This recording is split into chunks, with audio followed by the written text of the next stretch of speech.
the courthouse right about now, okay?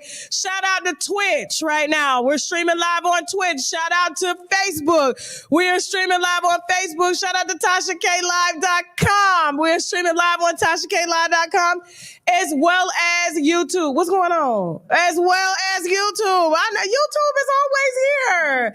You know what I'm saying? They was here first before everybody, so we got to let them know. You know what I'm saying? They get their award last, but it's the best. So shout out to y'all. Listen.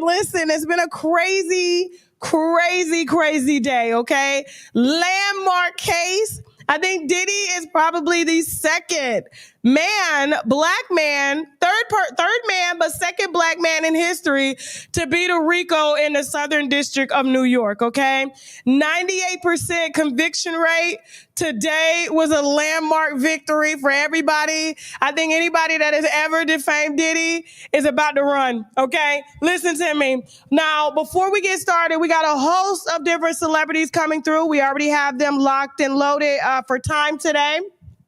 We also have some legal analysts, some podcasters, some talk show hosts. We have Mel down at the courthouse. Before we cue everybody in to read these charges, and Mel is going to tell us exactly what happened in that courtroom. What did he do? This is the urban version of it, okay? So you know we use and crackers up over here, okay? We said we want to stay down here, all right? This is the block party for the after party, okay? For the verdict, all right? We're going to go ahead and let you keen in on our sponsors, all right, which is TashaKLive.com and some other products. With that being said, hold that thought, like, share, and subscribe. After the break, we have Mel, Jay Carter, and Maverick from Maverick Approach, okay? We got some sponsors we need to brag about, which means boldly raise a glass to moderators. Be on standby. We got a lot to moderate today. Let's go. About you. I don't know where you be either.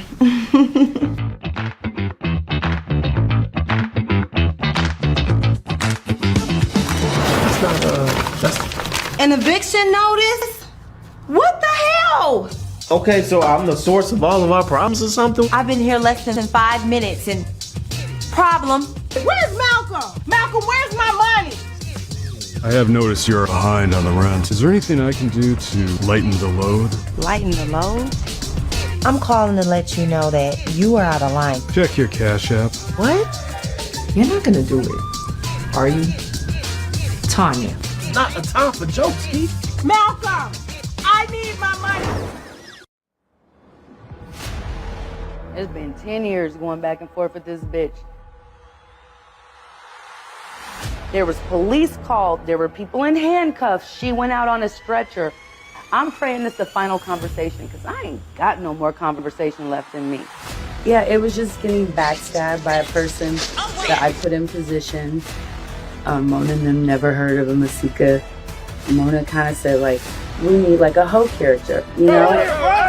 In all honesty, Masika, did you ever really get a DNA test?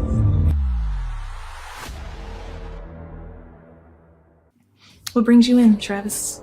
Say something to me! I'm sorry. Better question. What are you going through? We're not fucking Travis. So what do you do for sex? It's called life.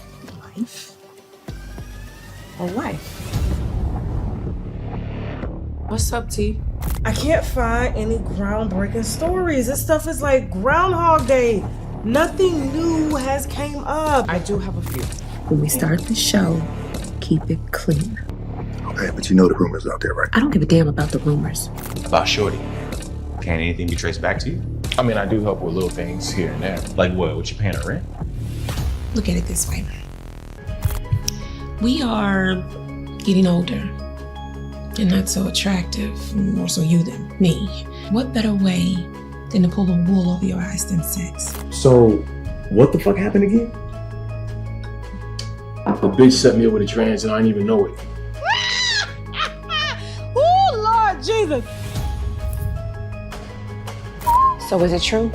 The blogs and their unending desire to ruin our relationship. So why is that picture of you and some bitch in a hair salon, Travis? I said, I'm gonna go in the clay room. Now, mind you, when I'm in this clay room, I said, this nigga come in here in the next 2 minutes with fully dressed, telling me to go, he's gay. This motherfucker. Is this true? How you gonna ask me something like that? Everybody talks to somebody. Yes, everybody talks to somebody. Okay, streaming live right now on TashaKLive.com. Unfortunately, our live stream failed on TashaKLive.com, and so you guys will need to, migrate over here. I apologize about that, but it's still the same content, okay? So listen, without further ado, we're going to go ahead and introduce Mel. All right, from Watch 777. We're also going to introduce from the Black Lawyers Podcast, Jay Carter. She is a lawyer. She's been covering the case extensively. Her team is down at the courthouse as well. And also a very, very good podcast friend of mine, Maverick from the Maverick Approach. How you doing, Maverick? Good. How you doing? I'm fantastic. Jay Carter, you good? Yes, I'm great.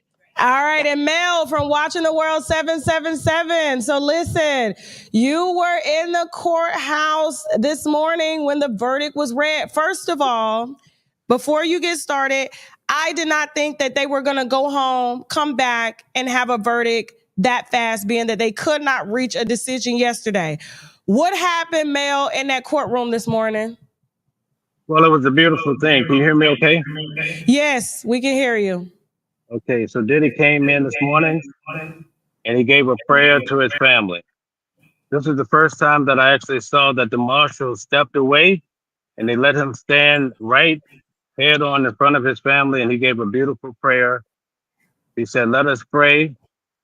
Father, let us be strong. Let us stick together." And he prayed for a great outcome. And let me tell you, from what I could see in the cheering that happened in the courtroom, everybody was ecstatic for him, because this has been a long case that I've been in the main courtroom every day, even doing jury selection.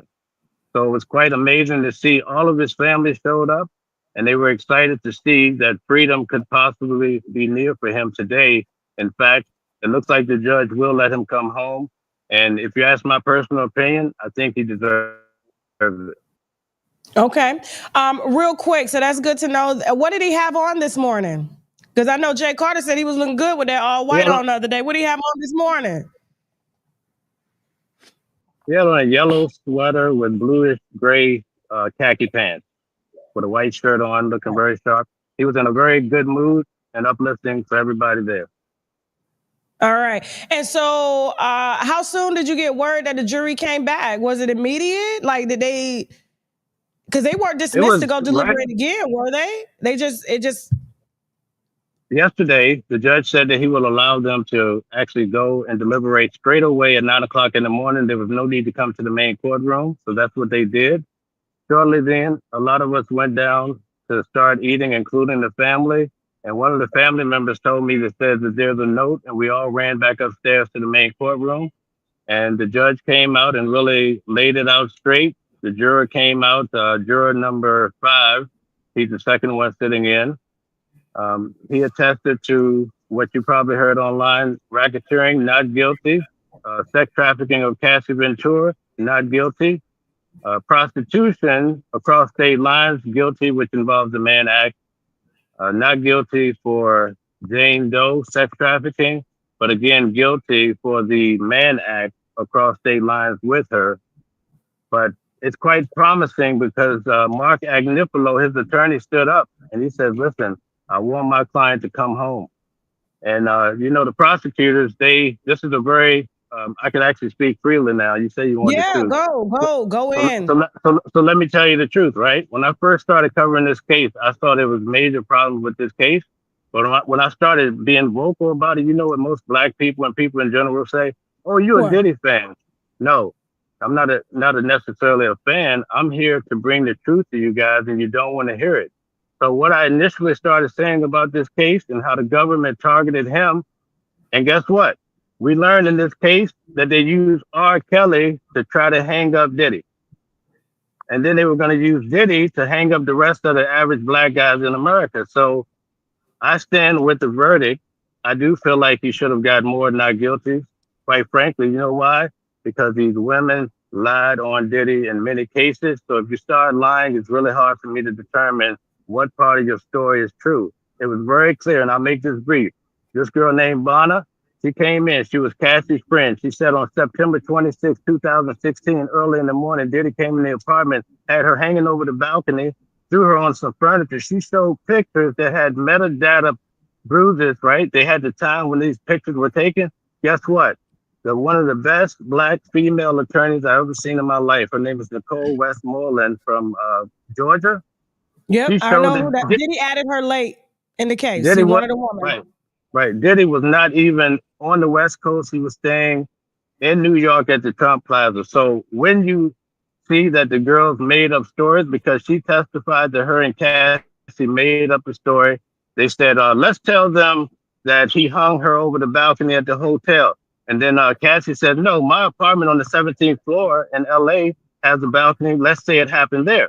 So when you see that, right, immediately Diddy's team asked for a mistrial. It was denied. I remember that. But when you see that type of stuff, when you see that, to me, that's equivalent to Johnny Cochran.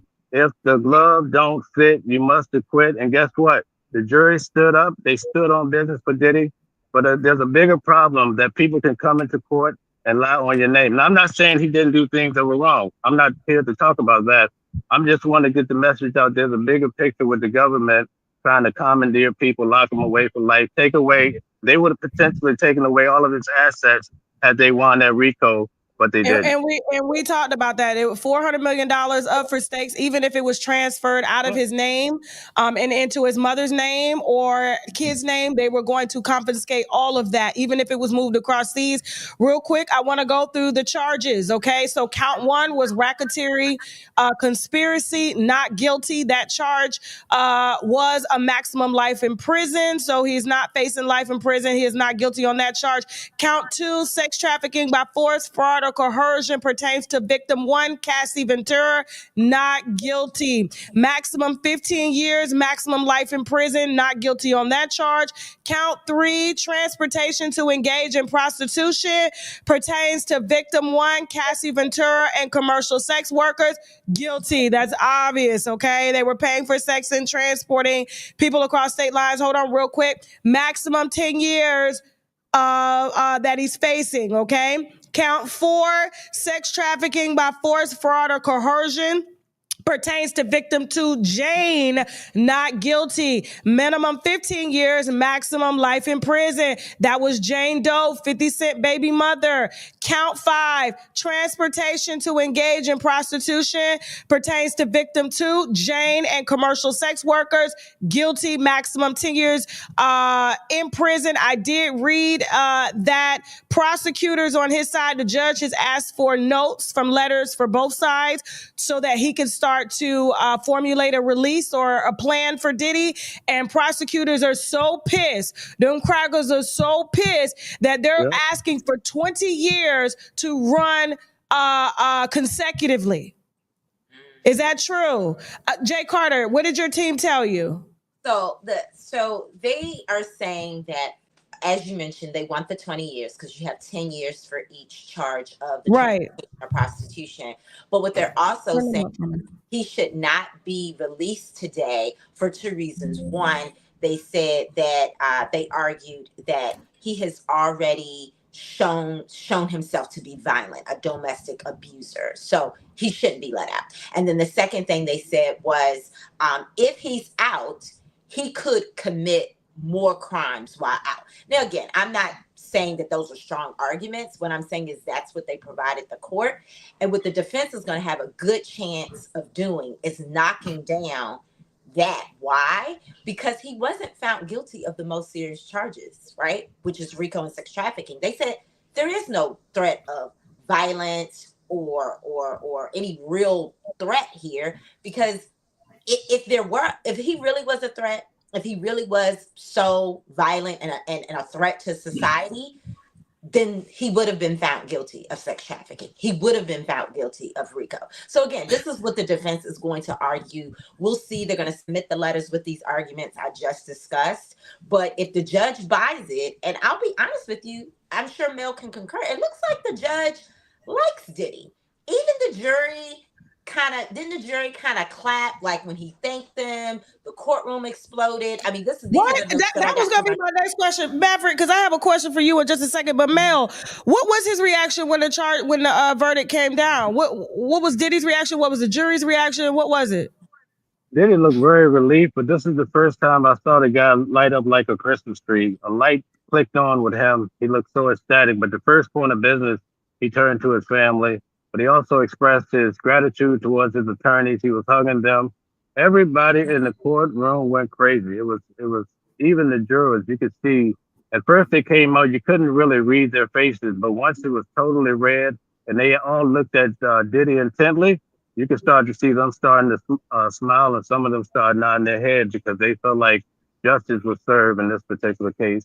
And his attorney immediately stood up and asked to let Diddy come home today, but the prosecutor says, no way, no way. He's still a hazard to society. In my opinion, and Maverick, I'm gonna go to you real quick. In my opinion, this is equivalent to any man going to a prostitution district and picking up a prostitute and taking her back to the hotel and paying for sex. This is what this crime is, because this is an embarrassment to the feds right now. Because this should have been these are literally state level minor offenses, but because he's never been charged or convicted of anything, he may go home with time served. Maverick, what is, you've been following this in detail. You're a man. I want to ask you, and this is not to get in your business or anything. I mean, what man hasn't picked up a woman for sex? It doesn't have to be outright prostitution, but you could be like, yo, I'm coming to pick you up right now or flying you in for some pussy. Like, and they're with it. They're not bounded. And that's why the trafficking, in my opinion, by force or fraud or coercion didn't stick, because he didn't bound them. And I was talking with a friend of mine, Peaches Royale, today about that. He didn't tie them up. He didn't point a gun to their head. These were grown women.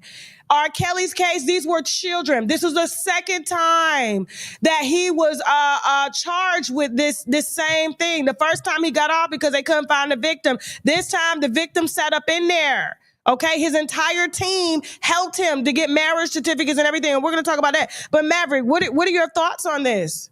Yeah, 2 points. And I think, some people are overlooking this. I think that one, the Mann Act, they were never going to get him on that, only because, for one, that was built for black men. Jack Johnson back in the day was sleeping with white women. He was a boxer, right? So it used to be called the White Slave Traffic Act. They created that for black men to, saying, hey, you're sleeping with white women. Okay, we're going to create the Mann Act. So they're never going to get him on that. And as far as a RICO charge, you can't be in a conspiracy by yourself. That never made sense to me. Okay, he was the only person in this ring. So that's one thing. 2, I'm not a fan of Diddy at all. But this is bigger than him, because remember, when they raided his house, they had those tapes. I think this is about those tapes. Those other people, politicians, they have other people of power. They have celebrities, athletes. They wanted those tapes. Okay. So these charges that they have him on, it's a moving goalpost. I think that when it comes to these, prostitution charges and everything else, and I'm from LA. I've heard these Diddy stories for a very long time. This is nothing new. Everybody's surprised. But when it comes to these tapes, I think it's bigger than him. Don't forget, when he sued Diageo, that liquor company, all this stuff started to happen. Okay, so there's other billionaires in play to where, hey, if you're not playing nice, now we're going to hit you with some charges. But there's other things too, to where people are forgetting too, where he was hiring PIs last year, going after content creators, not talking so favorably about it. I remember that. Now that is true, because there was a lot of content creators that got hit up, but were they investigating for his case because they knew that he was going to get federally indicted? Maybe they were trying. There's many stories around that. Hold that thought, because I want to come back to that.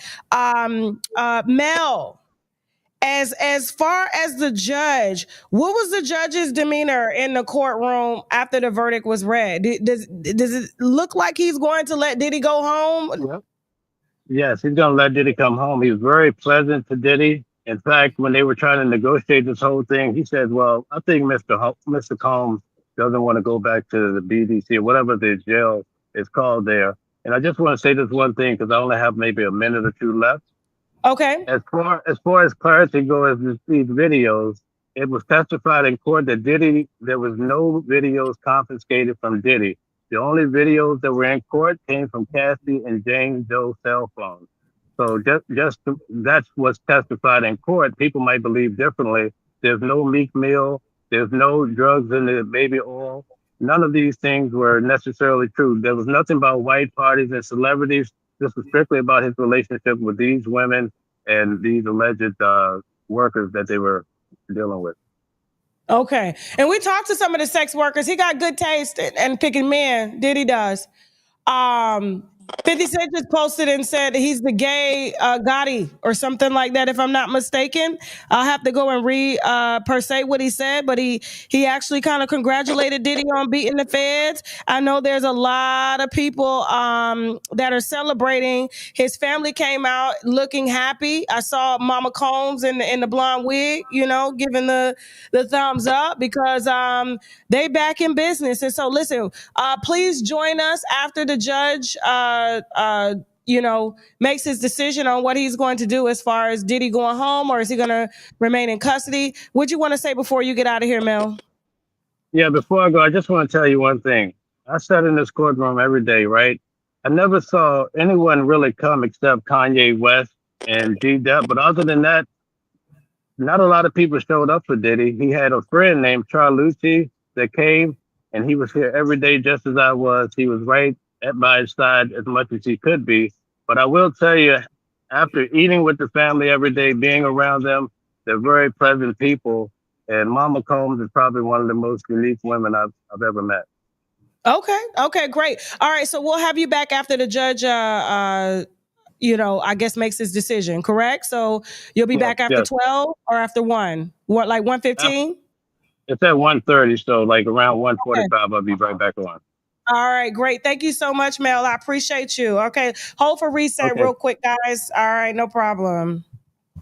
Okay, so Maverick, he just kind of shot down the conspiracy theories that you were bringing up, saying that they didn't find any tapes in the house, and the tapes that they had gotten were from Cassie. I guess because Cassie did. I wasn't in the court, so I don't know. Her mom had to, I guess, buy some tapes or something from Diddy or something like that. I don't know. How did you feel about him? Kind of correcting that, I guess, some of that information that he felt was like misinformation.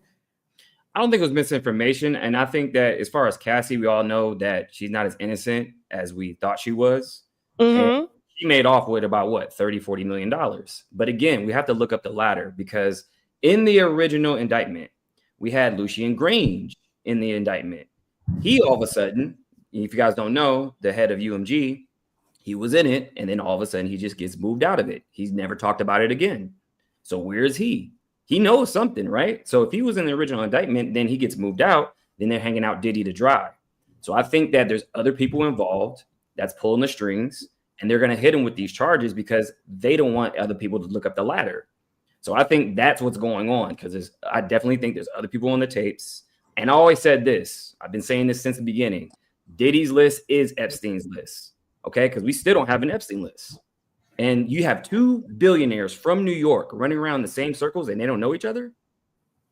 That's odd to me. So I think that these people are all moving in the same circles, and they can just hang out other people that they were running around with, to where, they don't want to get found out. Mike Jeffries. I wanted to give further clarification to what Maverick is saying and Mel is saying. So okay, go ahead, jump in. So I actually sat in the courtroom the days where they played the freak off tapes. Obviously, we couldn't see them. They put headphones on, so we couldn't see. So we could only watch the reaction of the jury and the person on the stand watching them. The prosecutors specifically not want to name everyone pictured in the freak off videos because to Maverick's point, I do think the other person was a celebrity. And let's just say, it was that the day that Kanye showed up, because Kanye showed up the next day when the defense team. No. So Kanye didn't show up on the freak off video day. No. So I think Kanye showed up on Friday. And I want to say, okay, but go ahead, finish your point. Sorry about that. So I think Maverick is correct in the sense that, so Mel is correct that the videos came from Cassie and Jane, like off their phone, right? But I think the bigger picture of what Maverick is saying is that it doesn't matter where the videos came from. The videos do depict some other people And the prosecutors specifically never wanted to put on the record who they were, because by doing that, it would distract, right? Because let's just say it was a huge celebrity you love that they said, oh, such and such is on the tape. Then all of a sudden it would be about such and such. It would be about Diddy. They wanted the focus to stay on Diddy. So Maverick is definitely correct that they definitely did. The prosecution never wanted this to steer away from Diddy. And one way of doing that was not to name the other celebrities pictured in the videos that they did capture. I also wanted to give a clarification point from yesterday, because I think Tasha and I were both confused about how the RICO was being listed with the predicate charges. So I spoke with attorney Lisa, who had been doing some stuff with Page Six. The reason, so we thought it was a mistake for them to continue to have arson and kidnapping as one of the predicate charges of the RICO, because there was a letter, remember, sent to the prosecutor's office, from the prosecutor's office saying, that they should be removed. So the correction is they removed attempted arson, attempted kidnapping. They never removed arson and so there's a difference between attempted and actually doing it. So which is the conspiracy of under the RICO. It was explained to me that it was still on the sheet because only the attempted was removed, not the actual charges. But if you think about it, this is why this case is such a landmark case, because let's just walk through the predicate charges of RICO really quick. Okay. Right? You know, I'm a law professor, so this is my educational moment. RICO, they only had to find two crimes listed on this list to find the RICO. So we had kidnapping, arson, bribery, witness tampering, forced labor, sex trafficking, transportation for prostitution, and drug distribution. Right? Okay. So they only had to find that he committed 2 of these things within 10 years to get the RICO. The fact that the jury found him not guilty of the RICO says they did not find kidnapping. They did not find arson. They did not find bribery. They did not find witness tampering. They did not find forced labor. They did not find sex trafficking. They did not, as Tasha predicted, find drug distribution. They didn't find any of that. The only thing they found was transportation of prostitution. So only if they had found one other thing in addition to transportation and prostitution would have got the RICO. And that's a why win is a win. It's just not going to stick. It's not going to stick. And any sane person that's of age, right, that has done dirt in their past would put themselves in the shoes of Diddy. And I think they made a mistake focusing so much on the sex act of it. It seems like they just kept drilling the sex act, the baby oil, the this, the that, and not having sex workers.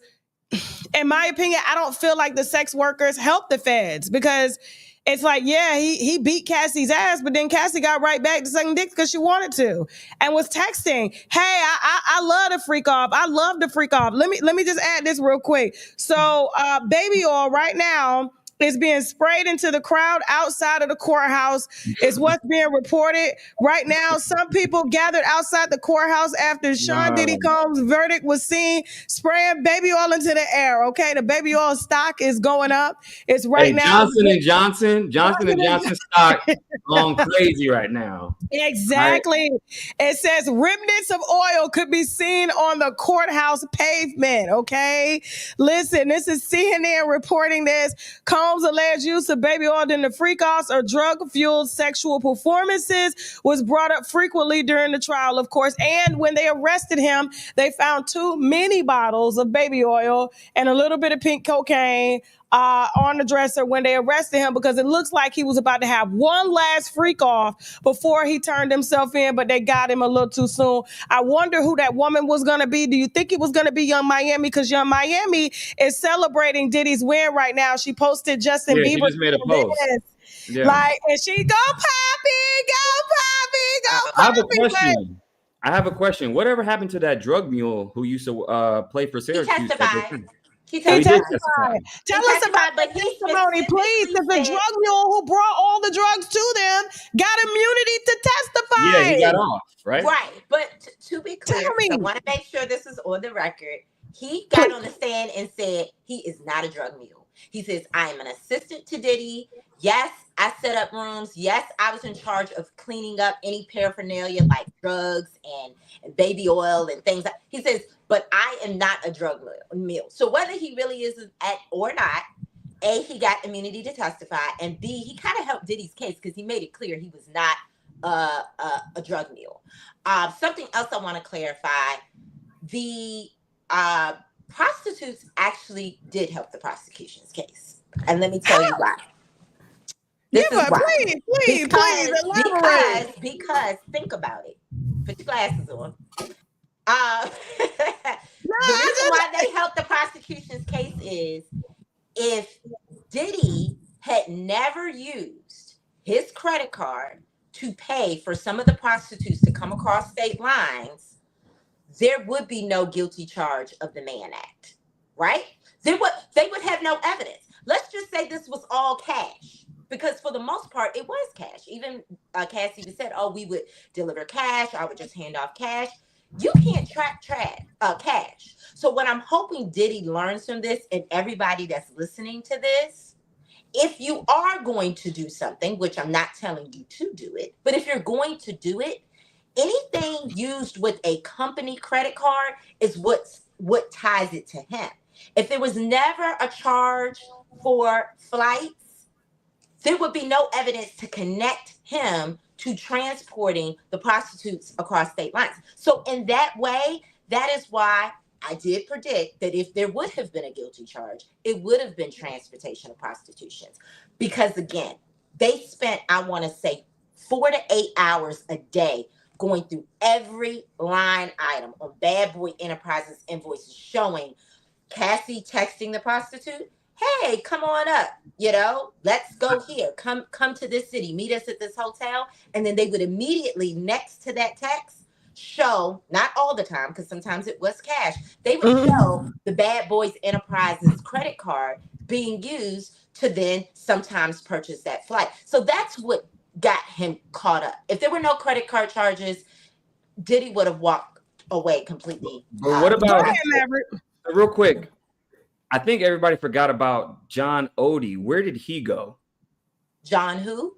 John Odie. So he's the one that shot up Doral, Trump's golf course years ago, where he told this back in 2017, 2018. He was sleeping with Cassie and all this stuff was going on. This is years ago. He got herpes and all that stuff. Right. So where did he go? How come they never brought him up? Because he was the first whistleblower on this. Are you talking about the man that's currently serving time? I think he looks like he's maybe because he shot up Mar-a-Lago and then tried to get a deal out of, because that's terroristic threats against the president. You tried to kill that's assassination attempt, right? So he was like, listen, I got information about Diddy, and he was saying, I'm a sex slave, and I got paid $5 million. I was just trying to recall that memory. Yeah, go ahead, Maverick. Remind them of some of his testimony real quick while we load up our celebrity guests. And guys, we're dropping the link in the chat. Okay, you guys can call in and give your thoughts on Diddy walking. Do you feel like he deserved to walk, or do you feel like justice was not served today? He needs to go to jail. Please, we want to hear directly from the winos. Okay, go ahead, Maverick.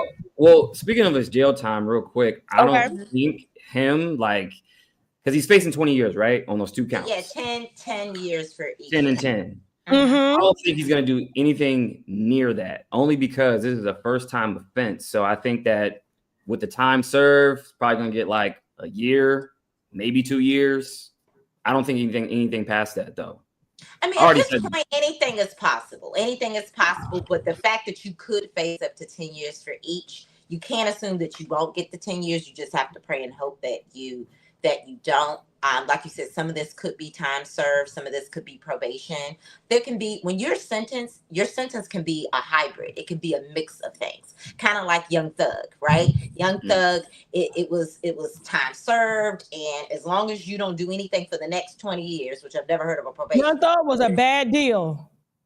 Well, because now he has to be on his best behavior for 20 years. He Otherwise, can't they're going to make him go back and serve that time. with gang members. He could be violated immediately with other gangs. And you know, rappers are gangs. Like, and Brian Steele, even though he was added to Diddy's team late in the game to help, you know, to facilitate a possible deal in case they needed to make one. Like, like Young Thug did not get a good deal. He should have added Young Gunna's lawyer. But you got to remember, even though we know that it's technically a bad deal, because who wants to be on 20 years of probation and walking on? Hell no. He looked at it as a good deal because he just wanted to go home. And you have to keep in mind, even with Diddy just wants to go home. He's already asked the judge through his lawyers, can I go back to my Miami house while we wait for sentencing? He just wants to be out of jail. When you've been in jail, when you've lived a high life for that long, and all of a sudden you're put at your lowest point, you will be surprised what people will agree to. So we'll see what the sentencing is going to look like. Again, I don't really think he's going to get the full 10 years for each, as Maverick says. I mean, if he did, that would, you know, I would be surprised. I would be very surprised, because you have to remember, with sentencing, this is where your character letters come in, your support letters come in. This is where the judge reads the letters from your family, your friends, and your colleagues. They take all that into consideration before they sentence you. So I do think, no, you don't walk away from this completely. I see this being a mix of maybe probation time served, potentially some jail time. And don't forget, this is a federal charge, right? So let's talk about the fact that Donald Trump could pardon him. Donald Trump could pardon him. So even if he that still could be a possibility. He still could get a pardon because it's so minor. And listen, you got dragged yesterday, Jay Carter. I don't know if you know, when they said you were team sucking Diddy's dick. They said you was team Miami, saying he looked good up in the courtroom, girl. So why though? Give me a break. I'm here. Look, I'm here about justice and fairness, right? I think they thought Tasha and I were Team Diddy. It wasn't so much that we were Team Diddy. I'm going to make this clear. I am Team Justice and Fairness. You don't take a state crime and then you try to make it a federal charge. They was day one. I have a problem with that. It's a square in a circle. It's Diddy's miniature, because they say he got a mini.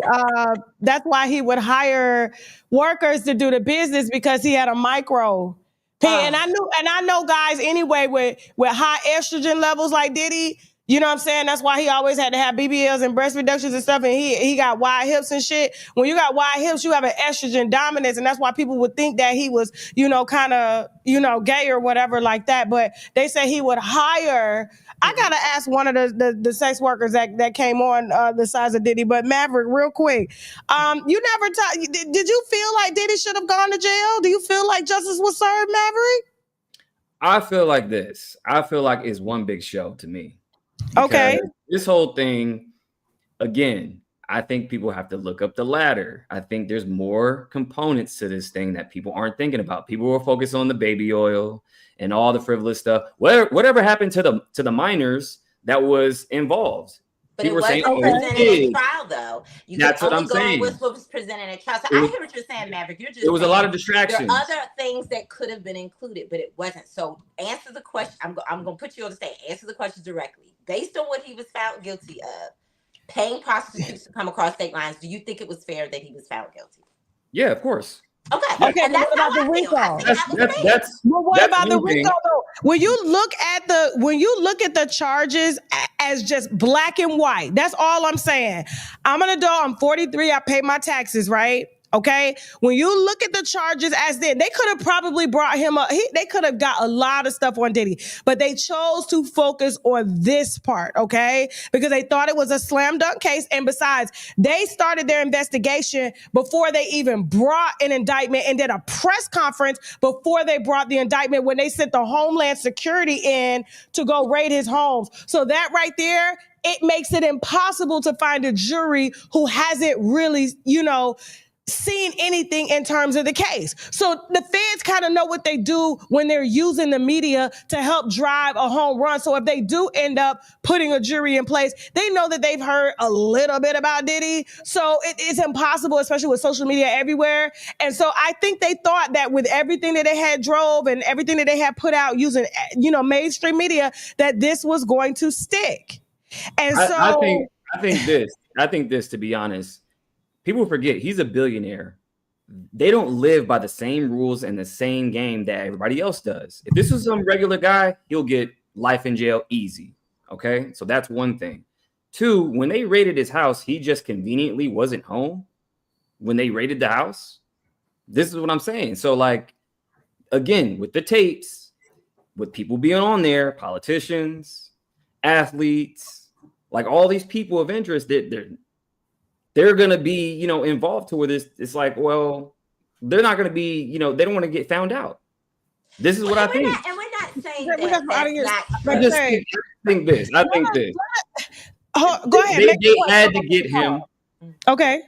No, I'm just saying they had to get him on something, a slap on the wrist to get those tapes. And again, Mike Jeffries, who is also from New York, he gets off, right? Abercrombie & Fitch, former CEO. So as soon as Diddy went to jail, what happened? Mike Jeffries gets indicted. You had the mayor of New York get indicted. And he just won. It's Trump. His shit is gone. I forgot what happened to that, so don't get me quoting wrong. But go ahead. You have to remember the reason why they got indicted right after Diddy, just as a clarification, Maverick, because they were all being indicted under that renewed rule for victims. So basically, if the statute of limitation had passed, you couldn't file anything. Right, those civil cases. Right. So you have to keep in mind on the civil side, you saw all these things coming down because you had civil lawsuits being paralleled with federal lawsuits, all coming down because of this renewed statute. So, and that's another thing too. He still got to fight civilly these cases. Right. And I think we're going to see he just had 2 filed on Friday by a man that says that Diddy had climbed on top of him and was like, you ready to get this Diddy love, after he drugged him allegedly and met some guy at a gas station, and he took him to the party. Next thing you know, they gave him a drink and Diddy was climbing on top of him, according to him. And then there was a woman that said she was gang raped by Diddy and his son. And so by the son, but Diddy watched. Mm-hmm. So Diddy didn't touch her, but the son ain't got no money. Diddy got the money. So I think they just found a way to kind of tie him in. So he has a long road ahead with these civil cases and things like that. We're going to take a question. You guys are ready to take questions from callers before we load up our first celebrity guest here shortly. Who's the first? Fax. What's your name and where you calling from, Fax? Hi, how you doing? I'm calling from Texas. All right. Yeah, my question is, how is it that everybody smooth looked over the fact that the minute he called Trump a racist, that's when all this started? Right before he said he was about to start doing things in the black community, then suddenly all of this stuff started. He filed the lawsuit against the liquor company. It's bigger than that. This is another black man being hoodwinked by the system, and they keep doing it to us over and over again. They get the media involved, tell all these lies. They had us thinking this man was trafficking children across state lines. That's where the outrage came from.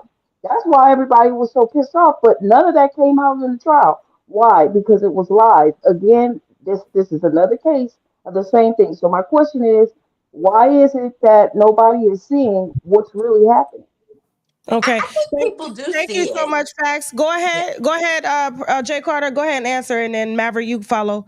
Go ahead. I think they're seeing it, as Maverick is saying. Maybe not everyone's seeing it, but I think overall people are seeing it. But to your point, this is why this is such a historical win, because it sets the precedent. Because think about it. This is why I think would it 50 Cent just congratulate Diddy and called him? I think he called him the gay guy, Irv Gotti. The reason why he said that was because Irv Gotti also beat the feds on a RICO charge, right? So the fact that Irv Gotti beat them on the RICO charge, Diddy has beat them on the RICO charge, it is setting the precedent. If you come after our black entertainers, our billionaires, with this RICO nonsense, if you want to charge them statewide, go right ahead. If you want to charge them for all the state crimes and all the terrible things they do, have at it.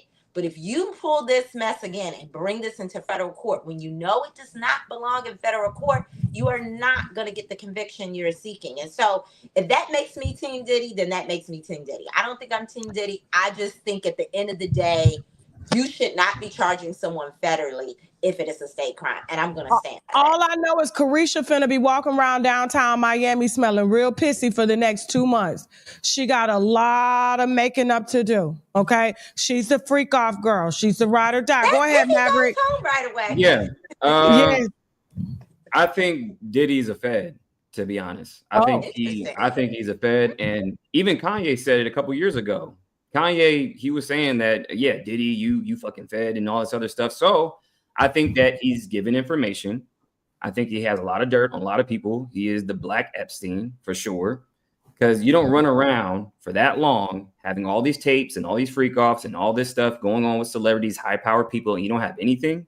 So you're definitely running some type of blackmail ring. So that works to your advantage when you get pinched. So, of course he's going to get hit with these, frivolous charges and whatnot, because they're making an example out of him. You have to stay in line. Otherwise, we're going to hit you with some real shit next time. So, he's not going to get any serious time, but he has information for sure. And I think that when, again, you're playing a different game when you're a billionaire running around in these circles. So I think that, yes, she's correct as far as, looking up the ladder and whatnot. I think that, they're going to, give him a little bit of time. But again, this is bigger than him because there's other people involved. And yes, we're going to see some civil stuff going on. They're going to go after his money. And here's my prediction. Here's what's going to happen. After all this is, the smoke clears, guess what's going to happen? Diddy's going to go to the church. He's going to go to TD Jakes' church and start going to, these mega churches, because that's the only way to clean up your name. So TD you think Jakes, he's going to give his life to Christ and just... Yes. He going to retire the baby oil? He going to say... He is. TD Jakes, power bottom.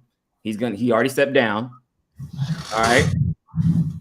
And then he's going to go take over TD Jakes' church. All of a sudden, TD Jakes doesn't know Diddy. Oh, I met him one time. Really? I stopped by his birthday party for 30 minutes. Oprah, you too.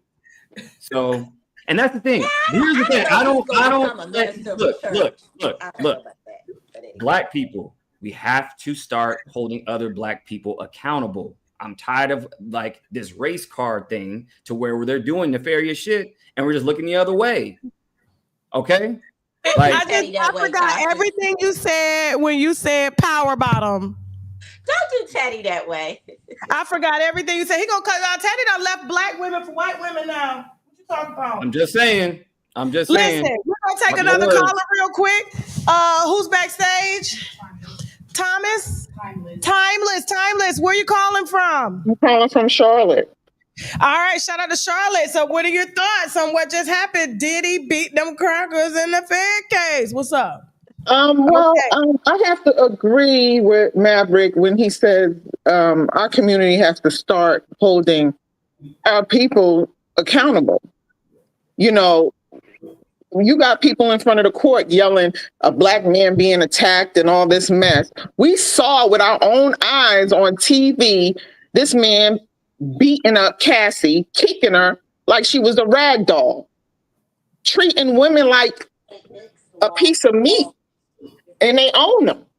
And then these Black people sitting on here being outraged how you attacking this person. You put them in jail for a year for nothing. For nothing? You got rape, you got beating kids, drugs, all this other stuff. Okay, yeah, it may have not been the bigger charges, but it was 4 that he was charged with. 2 he was found guilty of. So how about let's hold them accountable for that as a community? Yeah, we don't tolerate. Let them know as a Black community there's certain things we don't tolerate with our own people. When we gonna start having respect for our own people and stop with this foolishness of, oh, we attacking a Black man. As long as it ain't touching you, it's okay. But when it touch your family, you out on the TV crying. Yep. And then we're moving the goalposts. Because we're moving the goalposts. Because why is it that Tory Lanez is still in jail, you guys? His DNA was never found on that gun, but he's still in jail? So hold that thought. We just got word. We have our first guest backstage. We're going to go ahead and reset. We're going to run some ads, and I'm going to bring everybody back up, and I'm going to introduce our celebrity guest. Okay, so Jay Carter, Maverick, stay on standby. Wino, stay on standby. After the break, we got our first celebrity guest. You guys will be able to ask him what you want to ask him when he's here, and he's pretty close to the situation. Okay, we got some sponsors we need to brag about, which means boldly raise a glass to. Let's go. Without you. I don't know where you'd be either.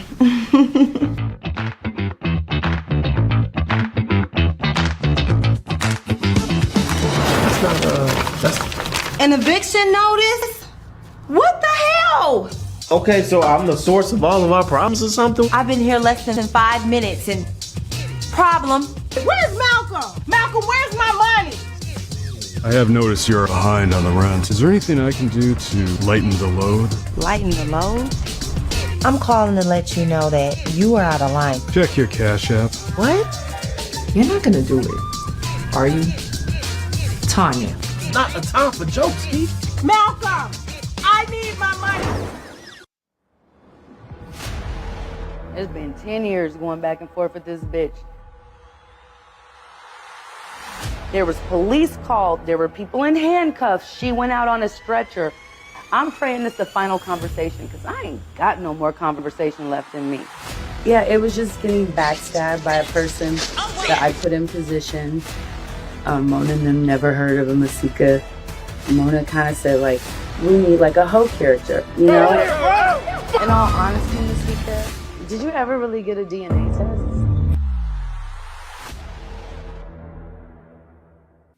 What brings you in, Travis? Say something to me. I'm sorry. Better question. What are you going through? We're not fucking Travis. So what do you do for sin? It's called life. Life? Or life? What's up, T? I can't find any groundbreaking stories. This stuff is like Groundhog Day. Nothing new has came up. I do have a few. When we start the show, keep it clean. Okay, but you know the rumors out there, right? I don't give a damn about the rumors. About Shorty. Can anything be traced back to you? I mean, I do help with little things here and there. Like what? What you paying her rent? Look at it this way. We are getting older and not so attractive, more so you than me. What better way than to pull the wool over your eyes than sex? So, what the fuck happened again? The bitch set me up with a trans and I didn't even know it. Oh, Lord Jesus. So is it true? The blogs and their unending desire to ruin our relationship. So why is there a picture of you and some bitch in a hair salon, Travis? I said, I'm gonna go in the clay room. Now, mind you, when I'm in this clay room, I said, this nigga come in here in the next 2 minutes with fully dressed, telling me to go, he's gay. This motherfucker. Is this true? How you gonna ask me something like that? Everybody talks to somebody. All right, and we are back, guys. Don't forget, all of those movies are streaming live right now on TashaKLive.com. All right, and so before the break, we were talking with Mel that was down. He is still down at the courthouse waiting on the judge to come back, and so he'll be back with us a little later. Mel from Watch the World 777. We're also have from the Black Lawyers Podcast, Jay Carter, okay, who's been covering this case extensively. A colleague friend of mine, Maverick from the Maverick Approach. He does both, just kind of, are you a conspiracy theorist? Is that what you're? You know what? I like to call it a coincidence specialist. Okay, coincidence specialist. Okay, well, thank you. We were talking to you guys all before the break, and we do have a guest that has been waiting backstage to talk about this. Ray J, how you doing? Yo, what's up, everybody? I'm good. You seem a little discombobulated. Let's fix your sound. I'm getting some feedback. Hold on, I can turn it down, but then I can't hear it. You ain't got no hair. You ain't got no earplug, buds, or anything like that.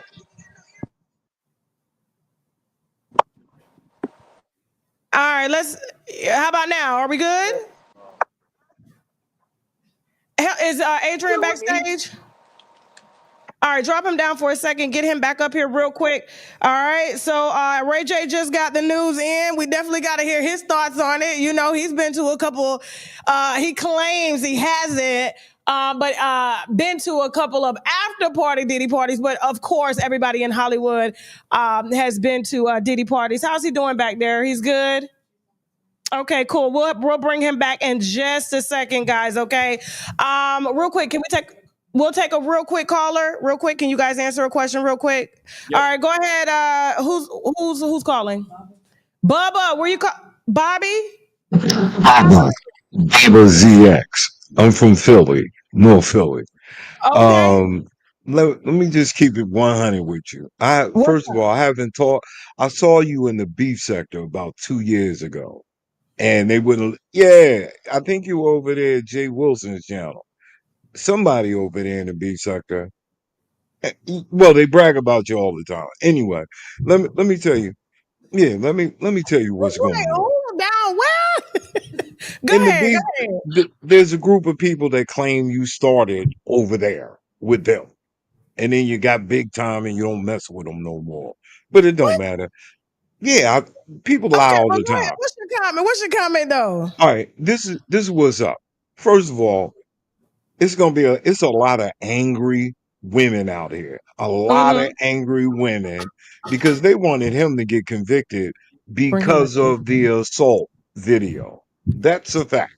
And so the next thing is that after Cassie's testimony, I started making videos saying Puffy is going to get a hung jury or acquitted.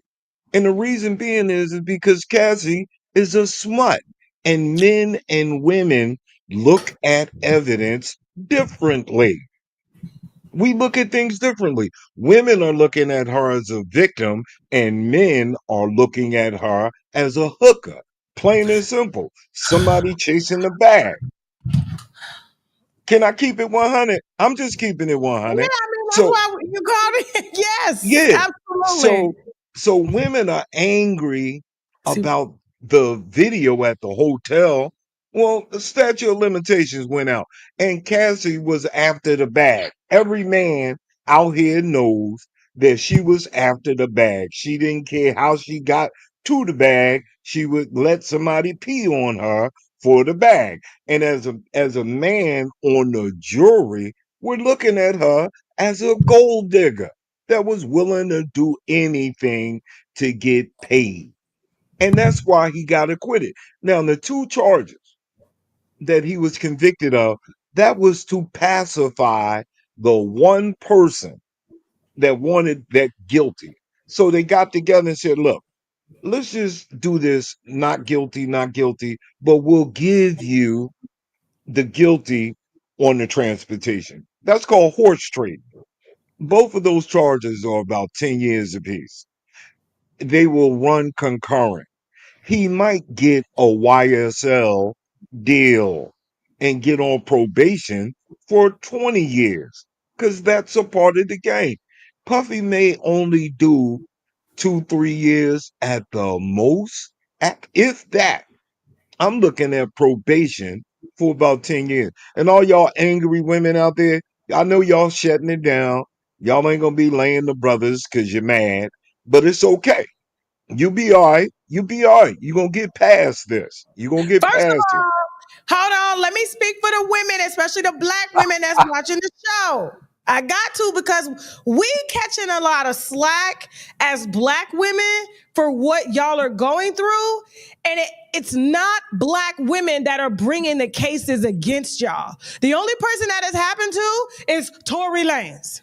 Okay? Everybody else that has caught cases have been from white women or racially ambiguous women who have taken on black features or black characteristics or a caricature and sold it back to y'all as a watered down version of a black woman, because you want the physicality of what a black woman is, but you want the mediocrity in some cases of what other races offer, because you know you don't want all that mouth from us. See, we ain't gonna take you to court. I'm gonna take you to court right here on these streets and drag your ass with my mouth, right? So I hate that we are getting blamed for something that they are doing against black men. Black women are not mad. We're just laughing at y'all because the same shit keeps happening to y'all over and over, and then y'all get mad when we don't support y'all. Sort of like when that girl was down there in Miami, right, with the black dude, and he was on Twitter tweeting talking about how much black women are this and he don't like black women, and then it was the white woman that stabbed him in the chest. Is she in jail right now for that shit? Has she gone to trial? Leave us out y'all damn trauma. No, I'm with you, mama. I'm with you. I think he's just you and a saying based lot on of your black men think of that way. Shannon Sharp, y'all talking about, oh, y'all just want to see a brother down. No, it's the white girl that filed a $50 million lawsuit because he was choking her up right off the prime floor who wants to see him down. Ain't no black woman ran down to no damn courthouse. The only time we running down to courthouse is to get some damn child support. That's about it. That's about it. And Cassie, I'm with you. What I was saying is, I'm with you. I am with you. But if you're with I us, blame the brother. If you're with us, is it based on maybe I think maybe he's saying based on what the last caller was saying about holding black men accountable. Turn your volume up. We can't hear you. You can't hear me. What I was saying was, I think he was referencing more maybe your last caller who said that black men should be held more accountable. And that last caller isn't incorrect. I think it doesn't matter what your race is. If someone does something to you and you don't call the police and you don't press charges, they're never going to be held accountable. As we have stated, Cassie, who again isn't 100% black, she's a mixed woman, was beaten on.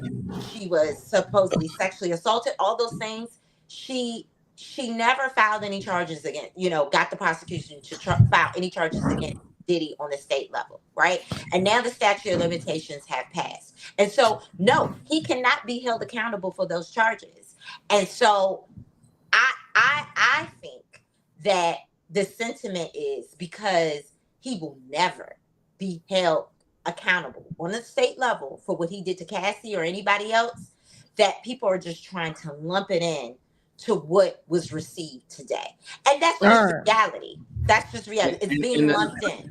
And the fact that Cassie was smart about it because she didn't sue him directly, she sued his company, and you have board members that wanted to go away. So she knew that right away to go get the bag, because when you have a director of board, like board members, they have insurances to pay this out. Oh yeah, we've discussed that at length on Tasha K. Yeah, and that's the thing. It's the insurance companies that pay Cassie. There was no money withdrawn from Diddy's bank account to pay the settlement she received. So she knew that. About $10 million. She's a very smart.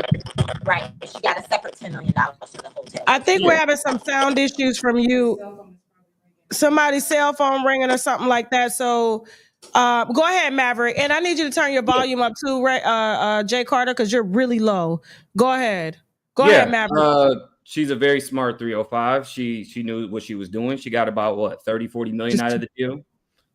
So I think that, she played her cards right. But here's the thing. Again, I don't think it's just black men. I think just black people in general have to hold each other accountable. This is the problem, because if we're not, guess what? Other groups of people will. And then it's not going to be so fair. So we can't be saying like, oh, it's after a black man and this and that. Dude was doing all kind of crazy stuff. And that's what we saw on tape. So imagine what happened behind closed doors. Okay. So if we don't start calling this stuff out now, how far can we let this go? And that's all I'm saying, because it's not about, men, women, this, that. No, it's us as a people starting to hold each other accountable. Because again, whenever we do something, it's magnified 10 times. It doesn't matter. Because we're the entertaining race. Let me jump in here real quick, because we got a few people that are leaving super chats, pretty hefty super chats. Thank you so much for the super chats. To, let's say, Queen Carol 7, love you, Tasha. I think they are going to OJ him, hunt him down, and convict him on another crime in the future. Okay. They're coming after him civilly the same way that they did OJ. But OJ only paid the Goldsman, I think, around like $100,000. Okay. Last one, but as we add Ray J back to the stream here, Heidi Fly Airline, great show. The caller is spitting facts. Okay. And so Yes, but I'm sorry. I just got tired of, hearing black men try to come in and say, we want to see them down when it's Carisha has been quiet and supporting Diddy throughout this, even taking a hit to her brand, saying, go Poppy, go Poppy. But it's the Asian women and the non-black women that have been on Diddy ass the entire time. Ray J, welcome back to the stream. How you doing? Unmute yourself. Hold on. Can you hear me now? Yes, we can hear you. Welcome, Ray J. Thank you, Tasha. Yeah, we up in here. It's a lot of stuff going on right now because as you know, we've been saying a lot of stuff. We've been super accurate on a lot of things, and so now it's starting to unfold. Give us some background on what you said. Remind the viewers of what you said pertaining to everything that's been going on. Well, there's been so many things, whether it was on Piers Morgan, whether it was on Tasha K, whether it was on News Nation, whether it was on Fox, whether it was on, whoever picked it up. We've always been vocal about what it was and what it is, right? And a lot of people have always said that, some of the things we've seen Diddy do is unacceptable. And that is a different case from what we're looking at now. So a lot of people think we're celebrating wrongdoing. That's not what this is. We're celebrating what's right with still a few twists that still shouldn't have went on too. But I guess, you got to take the good with the bad and the bad with the good. But at the same time, what he was charged for, in my opinion, like I said from the beginning, was nonsense. Now, if it was a domestic violence case, if it was civil or whatever that was, then it would be a problem. Everybody knows it would have been a big problem. And nobody condones that who, respects women and who stands for people being right and doing right. In this case, it wasn't that. And so it started to get weird. And then now we all, as a people, got to be like, yo, this shit is not okay. And that's when everybody, whoever had balls, because everybody was still scared. You talk about maybe 5 to 7 people even commenting on the Diddy case in its entirety. Why? I don't know. I told everybody from the beginning, I don't like baby oil. I did. But where was all the baby oil hype? Where's that now? Where were the drugs and the baby oil? Didn't happen. It wasn't there, right? So you see how narratives get spent into ways where you start thinking that somebody's throwing it from a professional football player aspect, right? Because it's just so perfectly wrong. And so, we celebrated. I've been playing Diddy all morning. My neighbors is mad because I'm loud this morning, but I told them, listen, I'm celebrating almost what was right. Because anything guilty makes me feel like, okay, everybody wins in that kind of state of like, okay, you're guilty, but really not guilty for the major shit.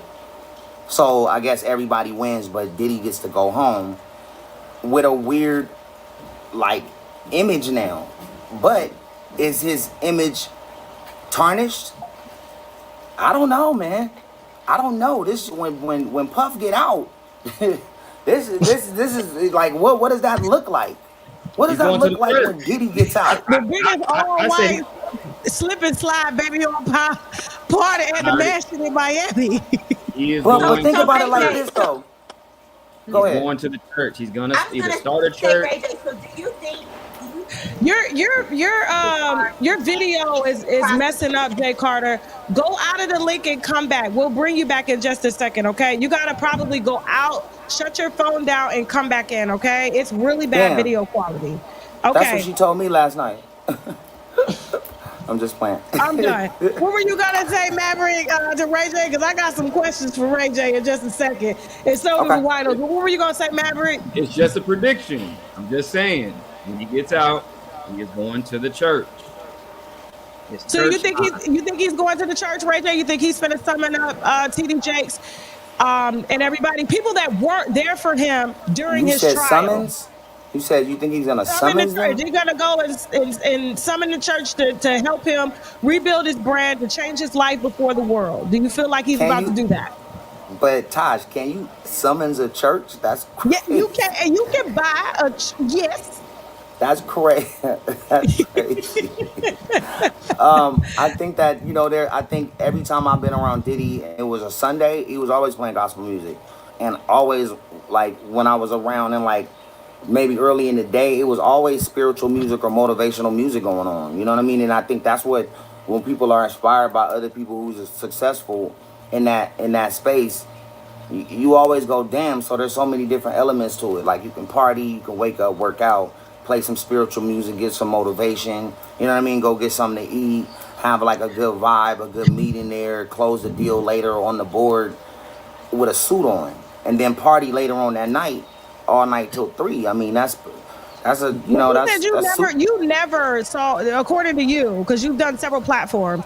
You said you've never seen a freak off or participated in a freak off, and I think that was kind of proved a little bit. But then they were saying that other celebrities kind were of proved a little bit, Tasha, for real. Kind of proved a little bit. Because there were other celebrities on the tapes, but they never named those celebrities. That came out in court because Diddy's defense team was trying to get them to out the celebrities, and the judge was like, "No, we're not going to do that.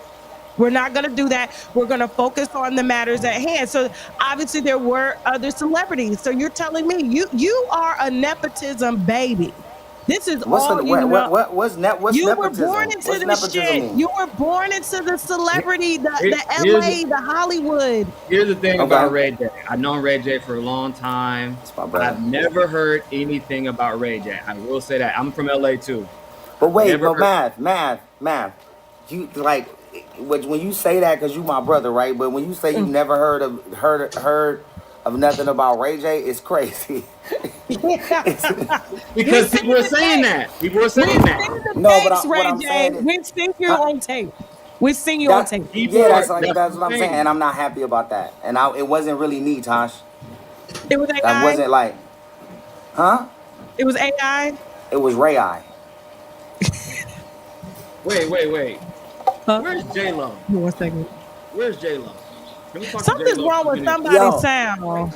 Tosh, see, look, yo, my team. I want y'all to look at Tasha.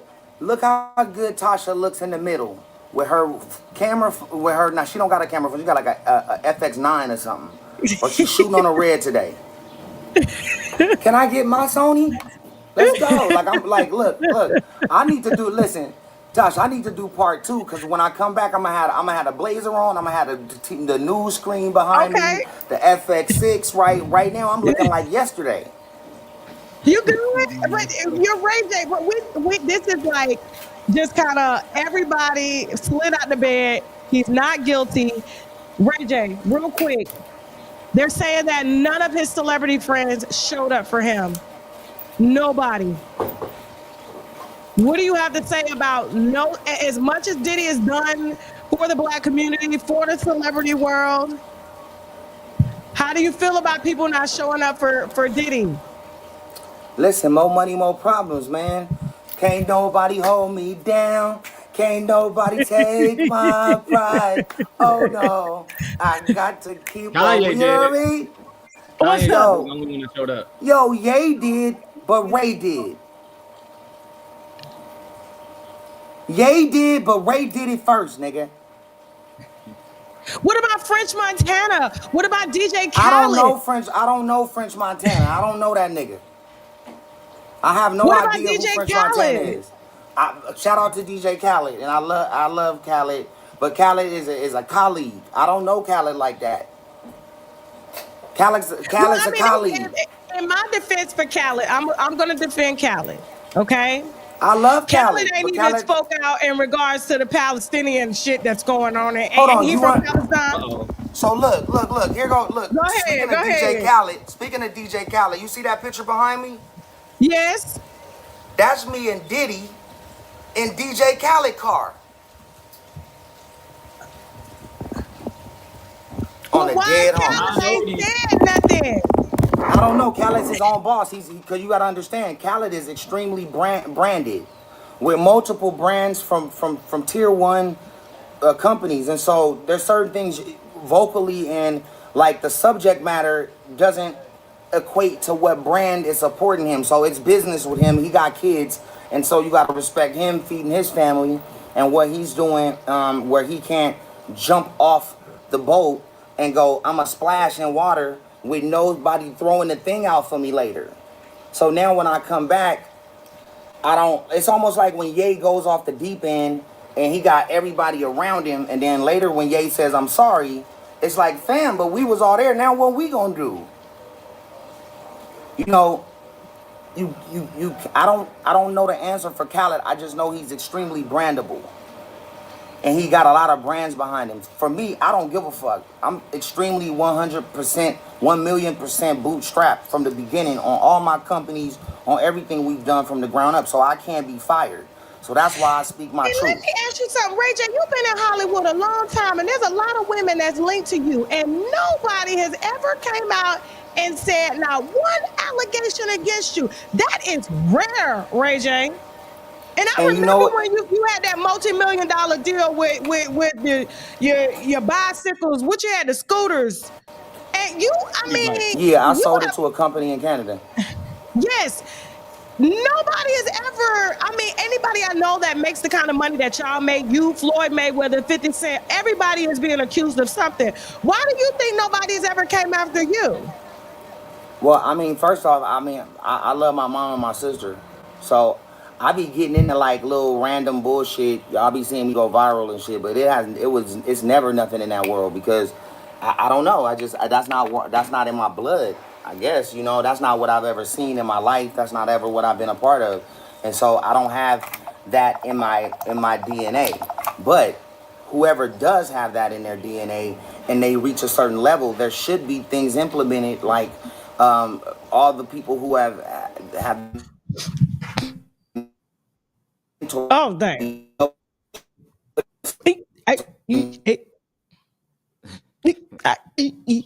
Bring the lawyer back up. Tell Ray J come back out and come back in. Tell him come back out and come back in. We'll take some questions. We'll deal with everybody's connection. Anybody know no solid connections up here? I have great connection. I don't know what the hell wrong with y'all. Hey, Jay Carter. I don't know what's going on with the connection, but I gotta ask Ray J, does he think what he was found guilty of, does he think it's fair?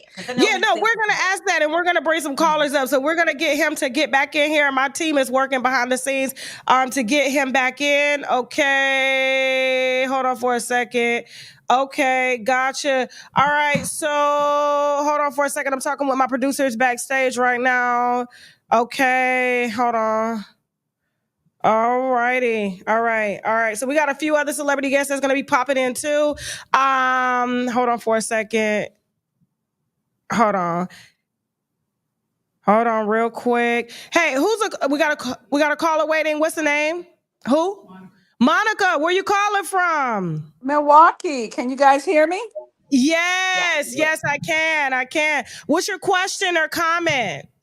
Well, my comment is that Puffy is definitely only guilty of messing around with the Disability Act because clearly everybody who he's been hanging around with have some mental instability going on in their head, because you can't keep coming back to someone treating you bad and doing bad things to you and then claim you're the victim. So I like to say that. In addition to that, we have to be really careful of what we're saying is wrong and right when it comes to people's personal space, because we are allowing the government to come in and now dictate how we deal with each other personally. And I know that, you know, people are saying Puffy has did this to these women and did this to these women. But again, he invited them into their environment and they decided that what they saw was not for them. So it wasn't for them to come out and say, well, you know, Puffy is doing this in his home and I don't like it, so press charges, because it's a fine line between what is personal and what is governed by the government. So I just want everybody to be really mindful of what you're saying when you say, well, yeah, you should press charges against him, but your freedom is at stake as well as everybody else. So that's what I want to say. Thank you. Okay. We got another caller. Fatherhood. He's back, ain't he? Did he? Hey, Fatherhood, welcome back. Yesterday. Yeah. Yes, I remember. Fatherhood, what's your comment? You're muted, Fatherhood. You're muted. We're getting Ray J and another celebrity guest back on in just a few minutes. Maverick and Jay Carter, I may have to set you down because this is going to be kind of between them. you know, and I gotta probably mediate some shit. But y'all are gonna be waiting backstage, and I'm gonna bring y'all back up. Jasmine has to create a set so we can all be on it. But for now, we're good, okay? And I do appreciate y'all time. Please, guys, take the time out to show some love to Jay Carter at the Black Lawyers Podcast. Follow her everywhere. Listen to her podcast as well as the Maverick Approach. Maverick, I definitely have to do I have to do both of y'all podcasts. I haven't done it. And Maverick, I owe you an apology. I haven't had a chance to talk to you about that. Don't be mad at me. Okay. All right. I owe you an apology, Maverick. Maverick flew in to do an interview, okay? And the sound on the footage is corrupted. And it was a very, very, very good interview. We were trying to salvage it, but some parts were in and some parts were out. Got you. Okay. Yes. We had promoted it like, yeah, we're coming. And then I was just like, man, this man came all the way out here. Like, I was trying to tell the team, I was like, just tell him something just to hold him. And then I think the conversations just went dead. But I felt bad about that. And so we're going to redo what we're doing, and we'll do it on your turf this time. Okay. This is the second time this has happened. I can't believe there was another celebrity that we had did, and all the sound was gone. All of it. Just, damn. It was horrible. It was horrible. Yeah. So, and they flew in as well too from LA. Got you. Okay. Okay. We'll get it right.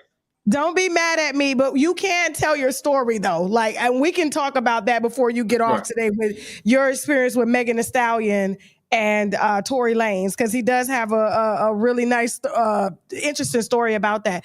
So fatherhood, who is Elena? Marlena, where you calling from, Marlena? I'm from South Carolina. All right, shout out to South Carolina. What is your comment? What do you want to say? So what I had to say is there are a lot of victims, and I feel like people should go through those processes of getting these tests done and making sure that y'all have that groundwork prior to just suing people for these millions of dollars. That's what I think was the pushback from this case. Like, we didn't see these women going to hospitals and doing the things that the real well, I'm not saying that they're not. I want to take that back.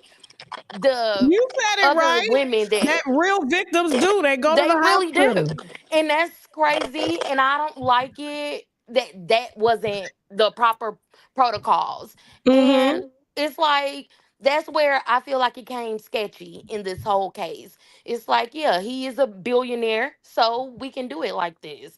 No.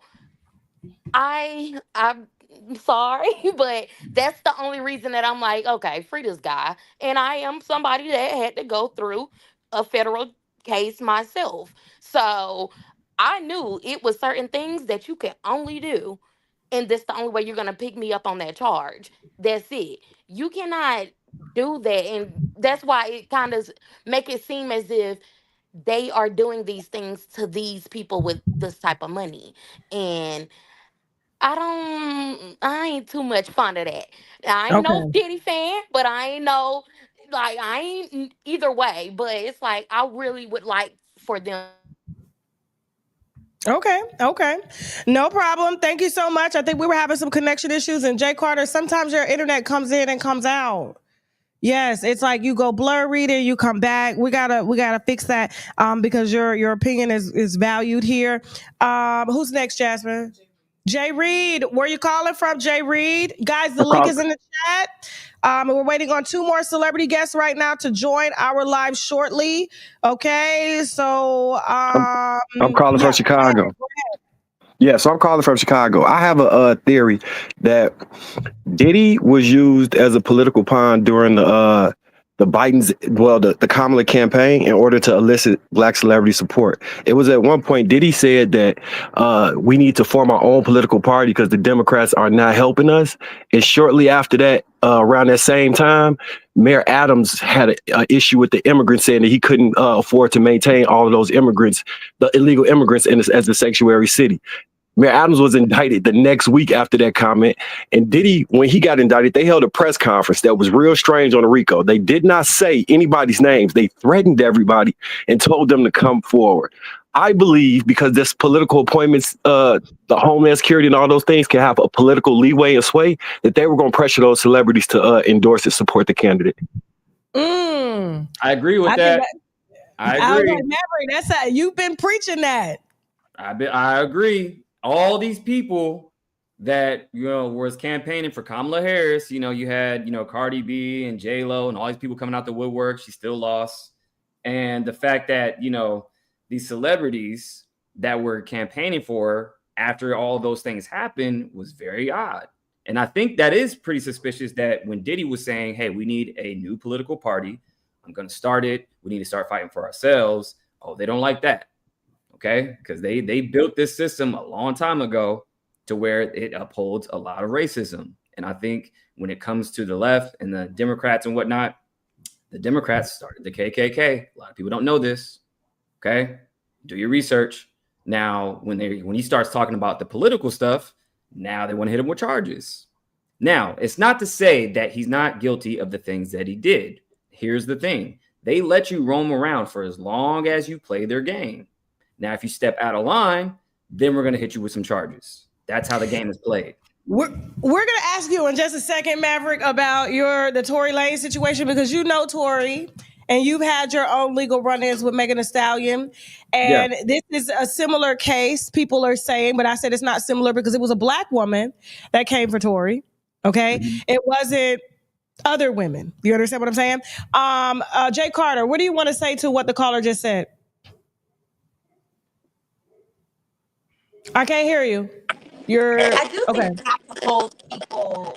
I do. Jay, you're staticky, really bad. Go. Yeah, as soon as you say something, all right, we'll drop you down, let you fix and come back in. Okay, real quick, let's talk about while we wait for Ray J's setup, because he's trying to compete with my camera. Yeah, he's trying to compete with your camera. He was like, "Why I look real regular?" You know what I'm saying? Like, this is what we do up over here. I always make sure I go live, and it's official. I will say that. I've been to the studio. The stuff is official, 100%. Except for when we lost that damn sound on yours. Yeah, besides that. It was like, can we put it out with camera sound? No, you know how that camera sound is like washy. It was just bad. I felt so bad because it was a really good interview with us. But we're going to go ahead and conduct that interview because legally you had your own fight with Megan Thee Stallion. I did. So in short, I won't bore everybody with the details, but what are you gonna bore? Just go ahead and spit it out. Yes, you and Megan were in court for a while. Yeah, and I had my legal run-ins with Meg, and I had one of the biggest luxury rental companies in LA for years, and she rented from me, and it was only a month booking, and the fact that she wanted to change out everything in the house, which is not in the contract when it comes to all the furniture and everything else. I can change a rug here, a picture there. I'm not refurnishing the whole house though. Not for 30 days. You're not buying the damn house. So we go back and forth. Then she lies and says, oh yeah, well, the floor is warped now and this is wrong and this is wrong. So then we get into a legal battle to where now all of a sudden, all these things that didn't come up before, after you did 3 walkthroughs and your team confirmed it, all of a sudden now there's problems with the house. Very strange, right? At the same time, all this is happening, I was working with Tory Lanez, right? Now he was renting houses for me as well. Now, the way all this worked out, I feel like God, the universe, whatever you believe in, works in mysterious ways, because if she did get that deal done with me, Tory Lanez would actually been her neighbor, because I didn't know who the celebrity was at first. I was dealing with her team. And the house I put Tory in was actually the house she was trying to get next to him without me knowing. It was actually my house she's trying to rent. So I would have actually unknowingly put them next to each other while all that mess was going on, which was crazy. And me and Tory were doing stuff together. We were, working on some crypto stuff. I'm heavy in crypto and whatnot. And so that's what happened. And she ended up lying on me, stating that, X, Y, and Z, we get to a legal battle. So I know from firsthand her character, she lies. Then we see that the gun that they said he used had 4 pieces of DNA, a female, a male, and a male. None of those were his. And the evidence, the DNA, was inconclusive because they never finished the DNA. Now, you know they finna drag you because they team Megan around here. Oh, I don't care. I go by the truth. Go by the truth. And why is it that we're moving the goalposts when it comes to Diddy, Tory, certain people were in jail that they shouldn't be in? But I'm just going by the evidence. All this is public knowledge, you guys. You could look up the documents because it's all federal court, or it's all in the state courts. Okay.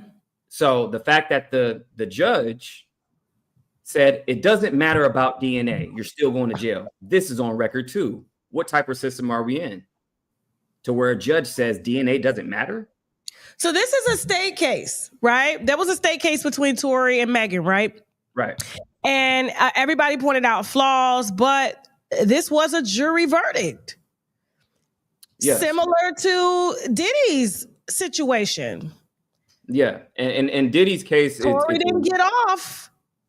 He got in my opinion, I feel that Tory got an extreme sentence.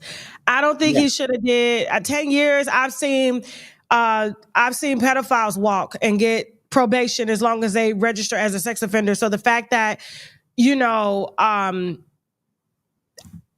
guess assault with a weapon, and he was a felon and he wasn't supposed to have a weapon, and I don't know. I felt like his sentence was a bit extreme in my case. Like, I'm not going to negate what Megan went through, but I just felt like that was mishandled, and there was also some errors. So what do you feel like the similarities are between the Diddy and the Tory Lanez case? Because you are close to Tory.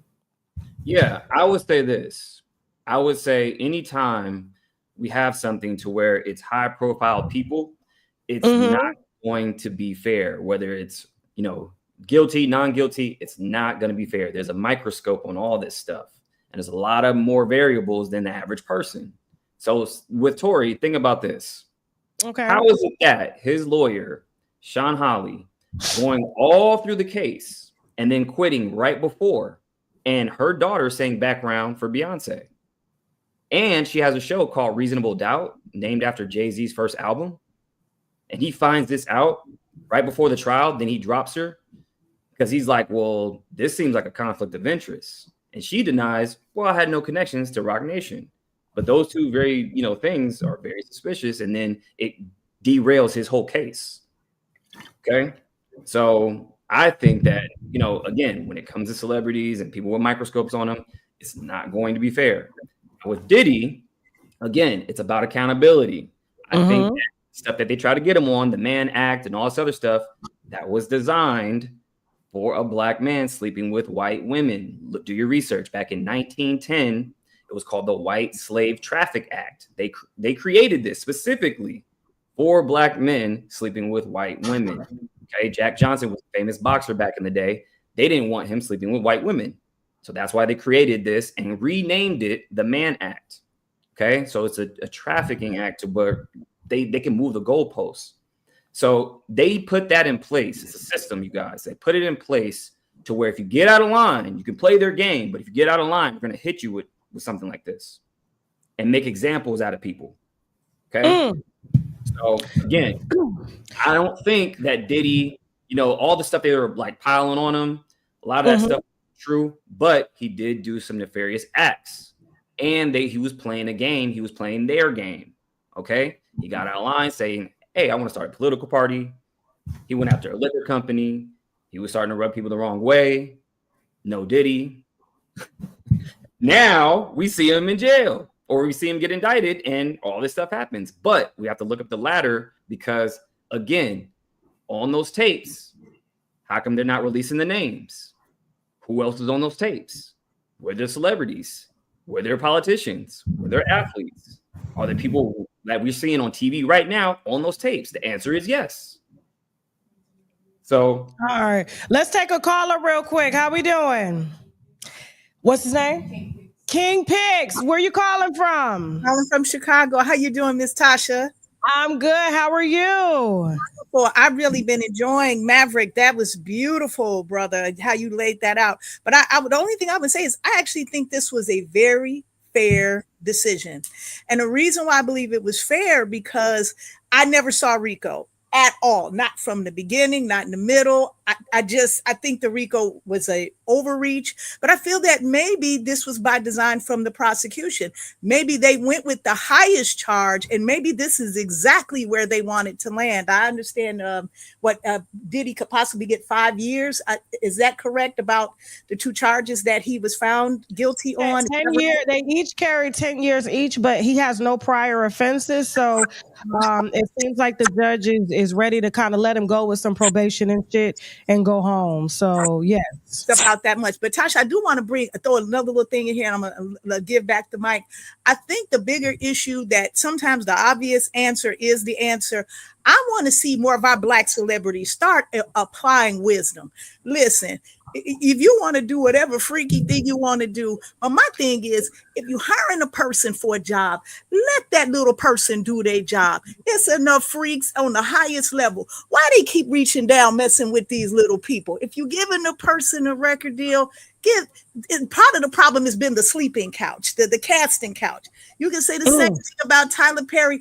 I don't understand that. Lizzo had got into some trouble because it's not just men. You take in your dancers. I don't understand. Let your workers be workers. If you're in a higher position, these people are subordinate. Go deal with your friends. I manage people. Ain't no way. My little worker, you going to get your little check and you going to go home. Now, if me and my friends going to go be freaks, we going to go be freaks. But that has nothing to do with you. We need to get some professionalism and get back to business. I just want to say that, and I hope every Black celebrity stop dealing with these people who you got to write their check. It's unprofessional and it's stupid. It is. They could sleep with people that don't work for them. Like, for real. Like, seriously. Let's stop the cap. Guys, we got two guests that are going to be hopping on here shortly. We're still waiting on Mel. Mel from Watch 777 is down in the courtroom right now on the streets. Apparently, a fellow content creator is down there shooting baby oil in the air. Ski Wiggins. I don't know if y'all know who Ski Wiggins is. So he's down there. I'm sure he's going to be sliding on peak cocaine and baby oil a little later tonight too, because he's been down there caught at Pride with ski in his nose, with snow in his nose. You know what I'm saying? But Mel is going to be coming back after the judge makes his decision. So I guess he'll be sentencing Diddy today. He will give his sentencing. Well, no sentencing. They're going to let Diddy know if he can go home while he waits sentencing. Okay. All right. Great. So what do you want to add, Jay Carter, before we take the next caller? And we do have another celebrity guest that's going to be hopping on. Ray J said he's putting on a suit and his makeup. Okay. We just got the Diddy bail request paperwork in as well too. Hold on for a second. And I'm going to read that in just a second. But what do you want to add, Jay Carter? I think you had a caller talking about being careful of bringing in the government to our private bedrooms. Literally, the Constitution has that is a part of our Constitution, the privacy. That's why you have Roe versus Wade. You have all these legislations that were created because it says that the government shouldn't come into our private decisions. So I thought that was an interesting nuance that your caller made. But the caveat I will put with that is, while we shouldn't bring the government into our bedroom and our private decisions, when crimes happen to us, when things happen to us, it is on us, to Maverick's point, whether we're white, Black, Asian, Hispanic, whatever, it is on us to hold that person accountable. Because you see what happens when you don't hold someone accountable. The statute of limitation passes, and then that person is never held accountable. And in this case, Diddy was never held accountable to what was seen in that Cassie video with the hotel. So what did the Fed say? Okay, he'll never be held accountable. Let's somehow lump it into this RICO theory that him and his staff were a part of this criminal enterprise to commit acts such as physical assault against people.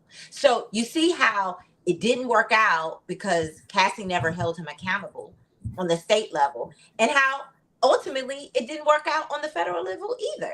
He was not found guilty of sex trafficking. He was not found guilty of RICO and any of those predicate crimes other than transportation or prostitution.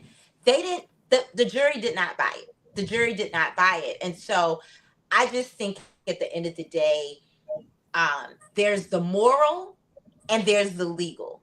And I think non-lawyers or people that are not in the law don't understand that something can be morally wrong and not necessarily break the law. And so I think when we have these conversations, it's important to separate moral is not necessarily legal, number one. And number two, I still stand by what I said. Transportation of prostitution, with him using that credit card to transport the prostitutes across state lines, the jury came to the correct decision. Also keep in mind, it's guilty beyond a reasonable doubt.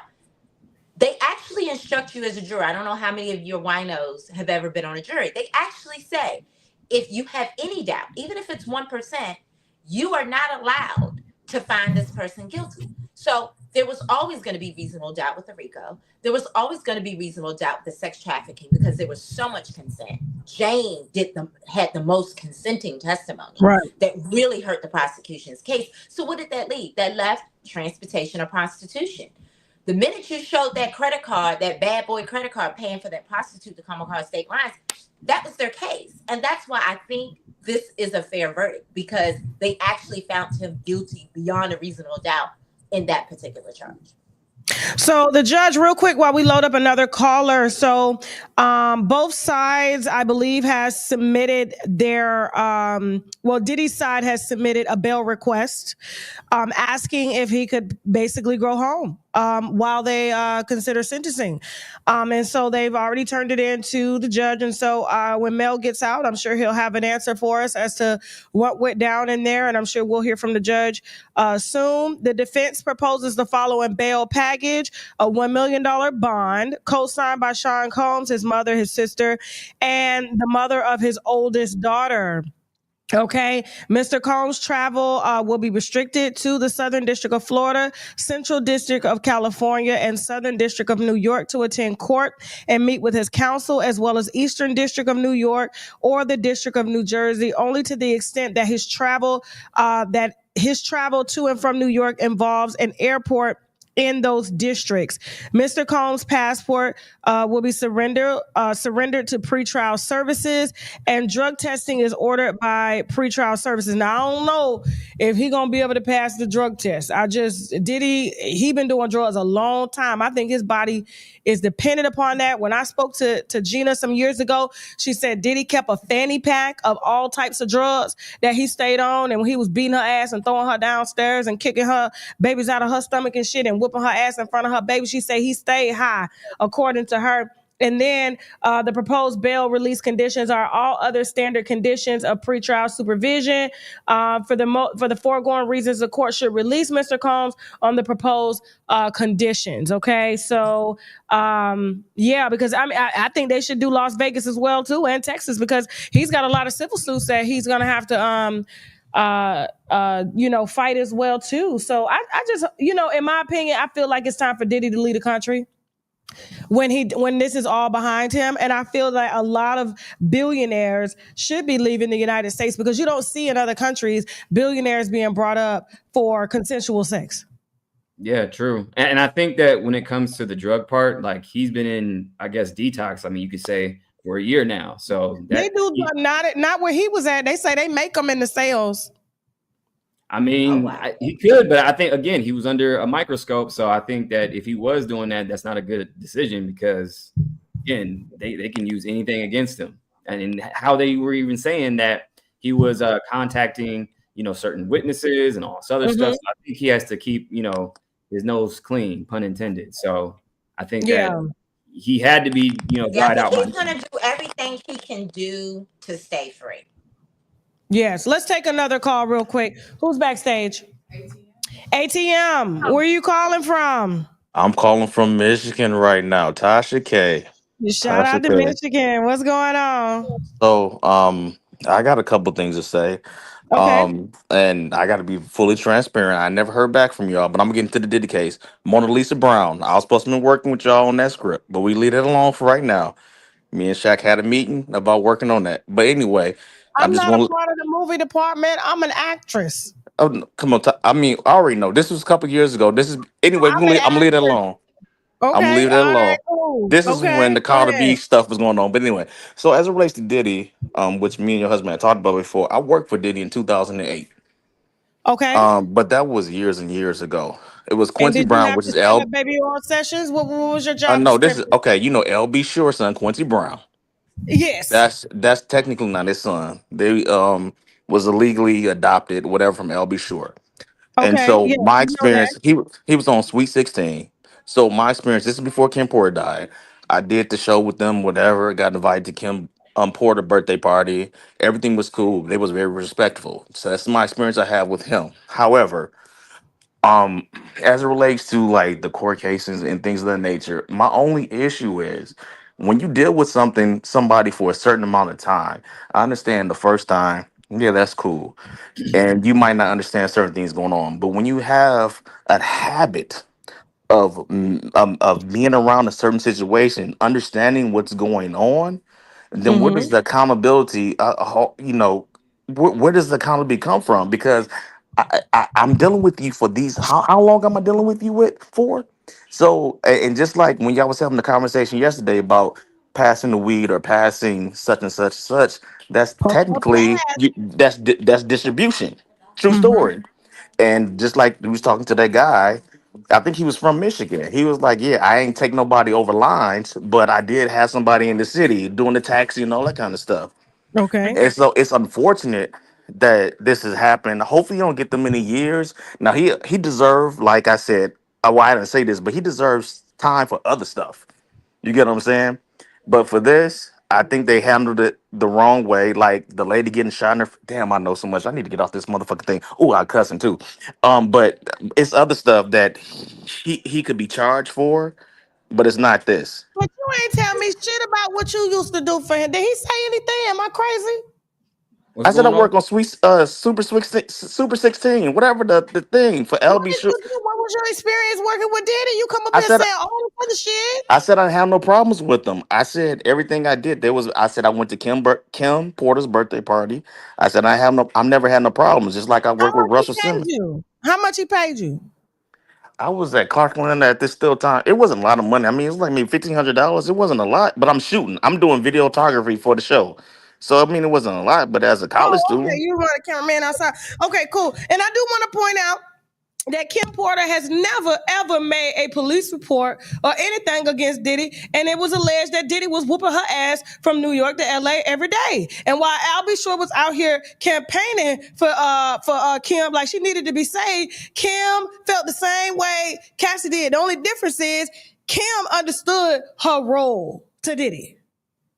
She had children. I think if Diddy would have let Cassie keep a baby, but he didn't want Cassie, any of them babies sliding down through Cassie, and Cassie had all them damn infections and shit going on down there. The baby, it would have passed on to the baby real easy. You know what I'm saying? Baby coming out pissy and everything else because they were saying that Cassie, was being pissed on and all types of shit. I don't think it would have been a problem. But let's note, remember, we're not taking a black man down because Carisha ain't said nothing and Kim Porter ain't said nothing. Misa, his baby mama, was in the courtroom. All of them are in full support of Diddy. I was a little shocked that Mary J. Blige ain't come out and say nothing for Diddy or any of his friends, okay? That to me is just mind-boggling how they ain't say a damn thing. And then Jay-Z said they were never friends. Come on. Jay-Z and Diddy. They were never friends. They had brunches. The Rock Nation brunches. He was there every day. And they don't know each other now? This is what I'm talking about. Jay stopped the Rock Nation brunches when that Diddy case hit. Remember, he said, no more. He is buying a house right now in UK, trying to get the hell up out of here. What Diddy should have did when he heard that they was about to come for him. Jay is doing that right now. Yeah, and that's the thing. That's what's crazy to me. Like, we've seen so much historical data to where these people know each other, have done business with each other, done music together. All of a sudden, they don't know each other. Same thing that TD Jake said. I don't know that man. Never seen that man. Wouldn't know him if I saw him on the street. That's crazy. I'm just saying. Listen, we got another caller. Leslie, how you doing? Where you calling from, Leslie? Hey, Tasha, calling from Texas. What's going on? What's your comment? Okay, you just said it because I was just about to say that though, but it goes to show that money does not buy friendship. that your friends will be in the back end and saying they don't even know who you are, but yet they party with you, yet they hosted things with you, they did all kinds of things with you, as they so-called say, award ceremonies and things of after parties and everything else, but yet you do not know me. But yet after he gets out, how many people are going to be behind him? And like Maverick said, I do believe the church will fall behind him, just like Kanye West went to the church. They will be going right behind him. There will be a lot of church members that will be standing behind him. I do believe that. Just because this case right here goes to show you that a lot of the billionaires, so-called or high-esteemed entertainment facilities, y'all need to stay away from these women that so-called say that they are there to play the game. They're not playing a game, darling. It's a game of money. And for the women that are sitting there on the side and they're saying, oh, well, we're not standing up for women. It's not that you're not standing up for women. I'm a domestic violence abuser that went through a lot of things. I'm not about to stand by no woman that went back to it and kept going back to it. And at the end of it, after all the time has passed on, oh, now I want to say, oh, I want some money. So you want money for all the things that you went through? You don't want him to get time served? You don't want him to get any kind of time? But you wanted money. That's crazy. That is crazy. It's Thank morals you. versus money. That's what it is. It's morals versus money. Everybody got a price. Everybody want to say they want to be righteous until they get paid. Then it's a different story. Insane. We got another caller real quick. I'm trying to let the winos through before our celebrity guest hop back on real quick. Toya, how you doing, Toya? Where you calling from? Hey, Tasha. Maverick, Jay Carter, whenever y'all gotta go, trust me, I understand. I appreciate y'all even coming through and spending time with us and things like that. So just let me know. Go ahead, baby. What's your comment? Yeah, so how you guys doing? So I'm from New York, and anybody from New York knows that Puff Daddy always had his little parties. He was always a freaky man, you know. We all knew that going to his parties, you will come out there, you know, either drunker or higher than you was. But I got a story to tell you, Tasha. So when I was about 15 years old, remember that song "That's Gangsta" by what's the name? Shine. Yes. So Puff Daddy was making the video right outside my house, like right down the street from us. Okay. So I was walking down the block, and he was outside in his limousine, and he was asking girls from the school to come in the video. So I was one of the girls that he chose. And so we did the video and everything, and afterwards they had us in the bus with Black Rob and all of that, and all those other stars that was there. Didn't they say that Black Rob died from a certain disease? Yes. Let me tell you, I think Puff Daddy learned all that from Black Rob, because Black Rob was more freakier than him. Like he was on some real nasty old man type stuff. So you feel like the rumors are true that he died from a low T cell count? Yes, I completely I agree with that. Oh man, go ahead, girl. That's what they said. Everybody's alleged. Even my neighbors alleged, but they said his T cell count was low. And hello. Here's the thing. We been knew that Diddy was freaky when he was putting trannies in Biggie's videos back in the day. Go back. Yes. He had that girl with the braids. There was a man with a little tube top. Go back to Biggie's video. I think it was either Juicy or one of those. That was Hype Williams, nigga in a wig. So that particular trans woman that was always in the video, Hype Williams, and we're gonna say allegedly in case he want to send some lawyers, was dating. Wasn't she in LL Cool J video too? Yes, and Hype Williams did that video too. There's another one though. There's another one. If you look, which one? It was. I think it was. It might have been Juicy. I think it was when they're at. It's a pool scene. It's not even a guy in a wig. It's just a regular guy, no wig, but he has like a little crop top on, and you can see him in the back. They said that Hype Williams did the casting, and the lead girl that was all what was in that Here comes the brand new flavor in your ear. Talk like What's his name again? Craig Mack. Craig Mack. And remember the Yeah. lead girl with the, and then she had the little mole. They said that was confirmed that was a trans woman, but that trans woman got those gigs because she was dating Hype Williams. Yep, that's so true. There's But another one. I think it is juicy though. If you guys go back to the juicy video, go to the pool scene. There is a man in a crop top. No lie. You can pause it. So this freaky shit has been going on for a long time. That's what I'm saying. Long time. But let me tell you the rest of the story. The rest of your story, girl. Yeah, so I end up meeting a guy, right? Who I lied to. He was supposed to be Puff Daddy's driver, right? And I lied to him about my age. I told him I was 18 at the time. That time I was 15. And so me and him started messing around a little bit. And he used to tell me a lot of stories about what Puffy used to do and, however he used to go around. Like he used to always go to these other industry venues and industry parties. But there's one particular thing that stood out to me, a story that he told me. He had said it was one night he had pick up Puffy from a party, and he had a girl in the back seat, and they started to have sex and whatever.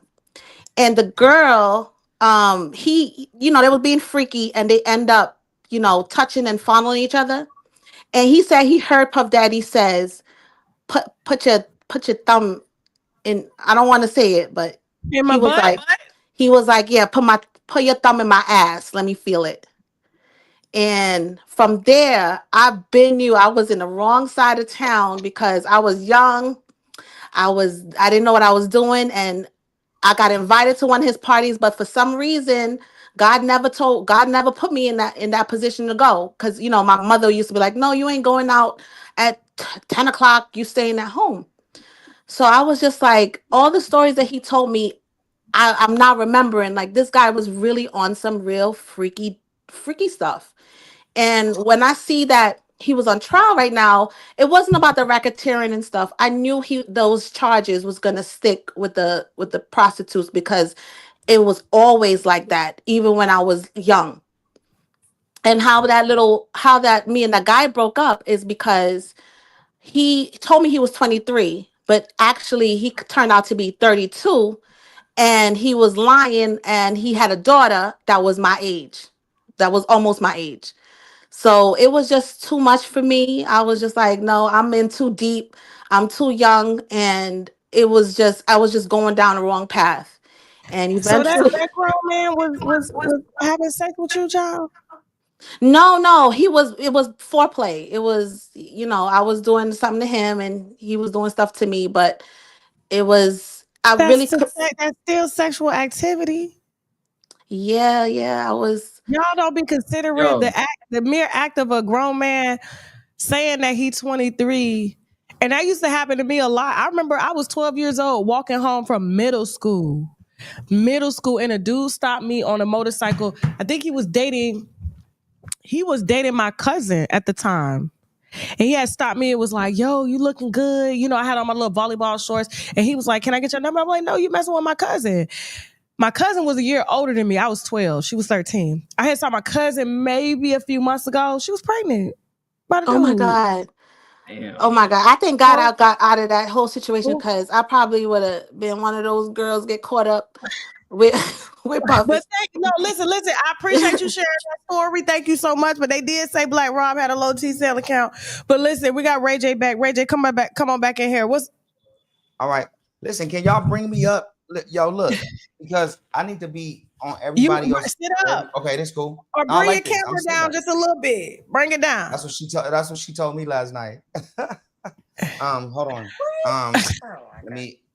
I know that's very distasteful in what we're talking about right now. Well, it's fine, Ray J. You're Ray J. You know. Okay. I was just trying to figure out, like, what we were talking about is how you never caught a case. Well, listen, it's so scary right now because, again, I haven't invited anybody over that I don't know in a long time. And here's the worst of the news bottom. is, but here's the good news. The fact that Diddy, Ray J, here's the good news for you, because you're an entertainer. I've actually met you and your wife before at a party long time ago. Very God bless Ray you. J has always been very nice. But what I will say this, the good news for Ray J and the other entertainers is that because Diddy was found not guilty of the RICO, it's going to be hard for them to drag entertainers in moving forward on RICO. They can try, but now Diddy has beat it. Irv Gotti has beat it, rest his soul. So the good news is this case sets precedent to help future entertainers avoid RICO charges moving forward. But let me ask you this, Ray J. Do you think it was a fair verdict with the transportation of prostitution? Do you at least think, technically, based on the evidence, that was fair? I just feel like if there was a RICO or something in that matter, it would have been something we would all have understood, and then everybody would have been like, "Oh shit, it's trouble on the way." If this was a civil domestic violence case, everybody's thought would be different, and everybody's opinion would be different. But when you start looking at the justice system and you start understanding, well, wait a minute, this ain't that and that ain't this. So now what do? If that ain't this and this ain't that, it's weird because you're defending what's right while knowing something in there was a little bit wrong. So that's where everybody was kind of off balance. And you see, there was only a handful of celebrities and people who was around Puffy who ever even mentioned or even spoke about it. You know why? Because they will get fired, good or bad. What they say, right? So they have a brand, like you said, DJ Khaled. Well, they don't have a brand. No, it's not about having a brand. It's about working for a brand. Well, working for a brand, and that their money. Yeah, will be you cut have a off brand that's working for a brand. Yeah, so your brand will get cut off if the big dogs don't see eye to eye with you. And there's nothing wrong with what the big dogs is doing, and there's nothing wrong with what the people are doing. That's selling their brand to the big dogs. But at the end of the day, brands have a certain way they want it. The richer you get, you want it a certain way. And at the end of the day, shit like this will happen. And honestly, when you let Diddy out, I think, and this is a fucked up thing to say, but I'm gonna say it. But I think once Diddy gets out and gets home back with his kids and he's able to chill, he's gonna still make a fucking shitload of money, but now he'll move different and he won't bother the people he was beefing with for sure. And so everybody kind of wins in this situation. Even though there was a lot of losses, everybody wins. Being that he's guilty for something, because he shouldn't be guilty for shit. Not in this one. Not even in with this the case. credit card being used. Because I'll be honest with you, you I can't explained this to Tasha. Well, you gotta understand. What I'm saying is, we've all said. If he had never used the credit card to pay for any of the flights, I'll be honest with you, he would have gotten not guilty today. It was the charge on the credit card that got him caught up. Yeah, no, I get that, but what do you think about that? Okay, you charge on a credit card. My assistants, all of them that work for me, that I trust, they all have my credit card. That is very true. That is very true. And I had an assistant at one time fucking some of the guests that we would book. Luckily, Ray J wasn't one of those guests. But I kid you not, and then she tried to say that I was making her sell pussy. Listen, Jay Carter, hold back for a second. Maverick, hold back. I'm gonna add. We got Benzino, Ray J, that want to join you. Is that okay? Yeah, for sure. All right, Zeno, was coming on here too. Where are your clothes again, Benzino? I'm in Orlando. I'm having a vacation. I'm in Orlando. No, you're right. All. I know. It's hot as fuck out there, fam. I get it. What's up, Ray? I get it. Yo, I like you've been working out, bro. You know, I'm about to do coochie eating workouts to get this fat off my neck. Coochie eating workouts. This is Benzino. He's you're hold on. We can't hear you. Hold on, we can't hear you. They couldn't hear the coochie eating workouts. Thank God. No, you muted yourself, Benzino. Unmute yourself. My mic is fucked up. Unmute yourself. All right, Benzino. Coochie. Is my mic still off? Drop Benzino down. Just give me Ray J for a second. Ray is my mic working? Yes, your mic is running. Don't tell me my mic work. Oh, God damn it. I told y'all we wasn't supposed to go viral like this today. When I'm doing that, go, yo, stop, cut. How are you? I just asked, how were you able to stay out of the lawsuit factory? Again, I'm me. Your mic, pick up your mic. It's like the soap dropping in jail, but ain't nobody gonna do nothing to me because I'm, you know what I'm saying? Because I got a relationship. So I don't know. I'm scared because I don't need any new guests coming to my house. A lot of people have random people coming over every night. As long as I don't even attempt to have an event or somebody over at my house at this stage right now, then I feel like I'm safe. A lot of people were set up.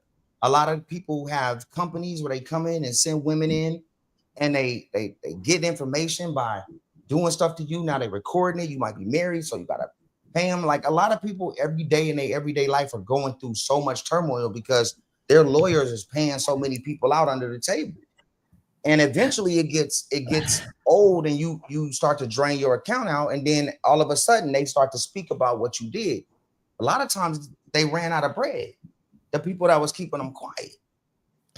And so, you know, it's a scary industry, man. It's scary out here. And the reason why I feel like I haven't been involved in that, and God bless everybody, is from the grace of God. Because right now, somebody can be in Belgium and say, somebody did something to me when I was in LA.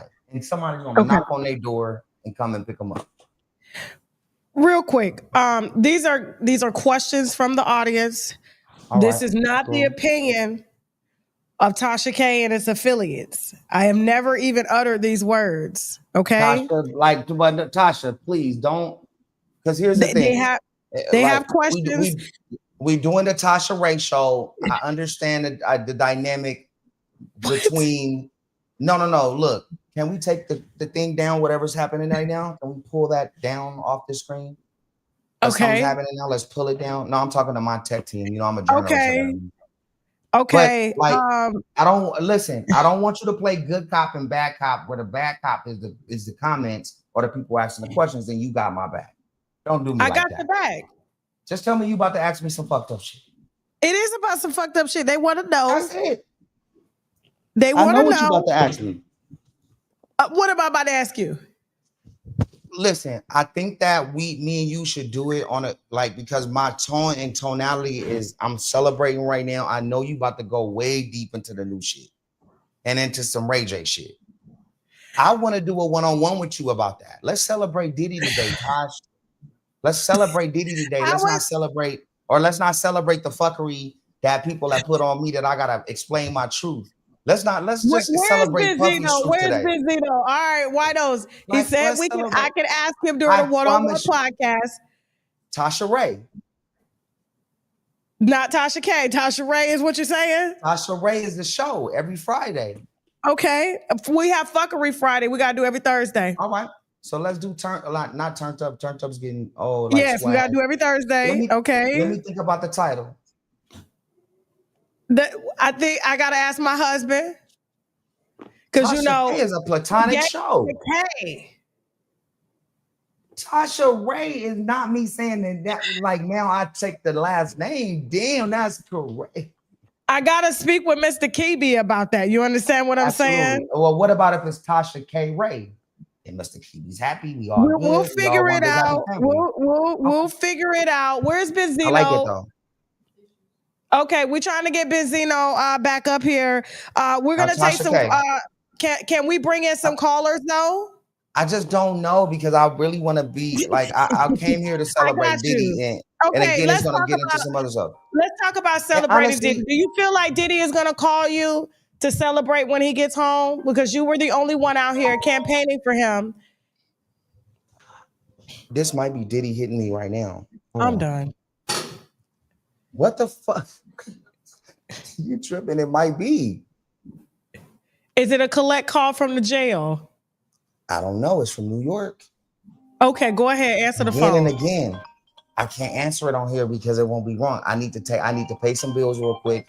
Yo, this is sponsored by Tasha K to Tasha Ray K. New show coming out. I'm gonna pay some bills, and I'll be right back because this is going on all day, and I want to be a part of this movement with you.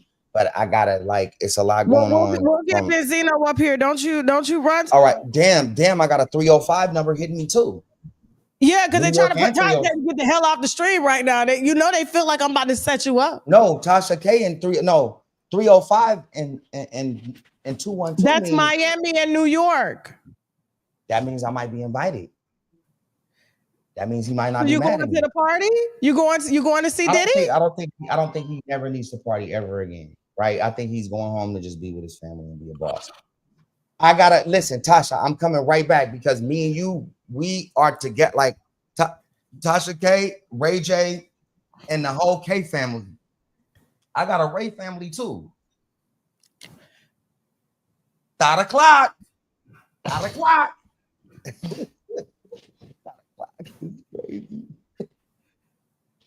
I'm sorry. Okay, I was just asking. Could we? So back to Diddy. This is interesting. Okay. Do you feel like Diddy is gonna call you since you were the only person out here campaigning for his release? You were not afraid to speak up. Now there was some, like I said, there was some controversy mix up about the asses being taken everywhere, and people took that. And you remember that when you was on Piers Morgan and you said I cleared it up. I said I was talking about Suge. I wasn't talking about Diddy. Benzino was back. Zeno.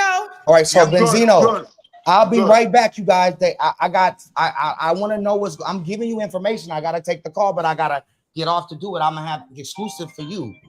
Tasha K, Benzino, I love you, bro. I'm gonna have exclusive. Give me 1 second. We'll be right back. Bye, Reality Check News. We'll be right back. Okay. Tasha Ray is on the way every Thursdays. I'll be right back. What's up, Tosh? I don't know what just happened there. Hey, Benzino. So, what was your reaction to hearing Diddy actually beat the heavy charges? I mean, at the end of the day, I don't think nobody wanted Diddy to go to jail for RICO. The RICO was born for the mafia, okay? So that they could get a bunch of guys on the low totem pole to snitch on the guys on the top totem pole, right? Now they're using it for all these other crimes, like these sex crimes, right? RICO. And these prosecutors, it's not like people think prosecutors are like magic people or whatever. These prosecutors, they go to college, they get their degree. Some of them might be good and some of them might not. When you go for a RICO for sex crimes, that's not nothing that's rare. And I think everybody knew that Diddy was going to get the prostitution charge, which is crazy because like I told you yesterday, people, as far you can go to a strip club, bring a stripper from Alabama to Atlanta, and that's the same type of charge right there. Okay. So we didn't, come on, we would all be in jail. So at the end of the day, I think people are relieved. I knew he was at least going to, I can't see them giving him 10 years. It's 2 charges. So they'll run 10 years concurrent if they give him the max. But I can't see him giving the max because Diddy doesn't have a real record. You get the max when you have a record. So I think he might get 5, 6 years, 2, 3 years served. He might get maybe 6 months a year and he'll be out. If that. Or he might get probation. Or at home. Can they do at-home confinement, like where he does, because he does have a lot of businesses and he has lost a lot and trying to regain that, and then he has civil cases. Do you think they're going to give him at-home time where he's just going to be on house arrest?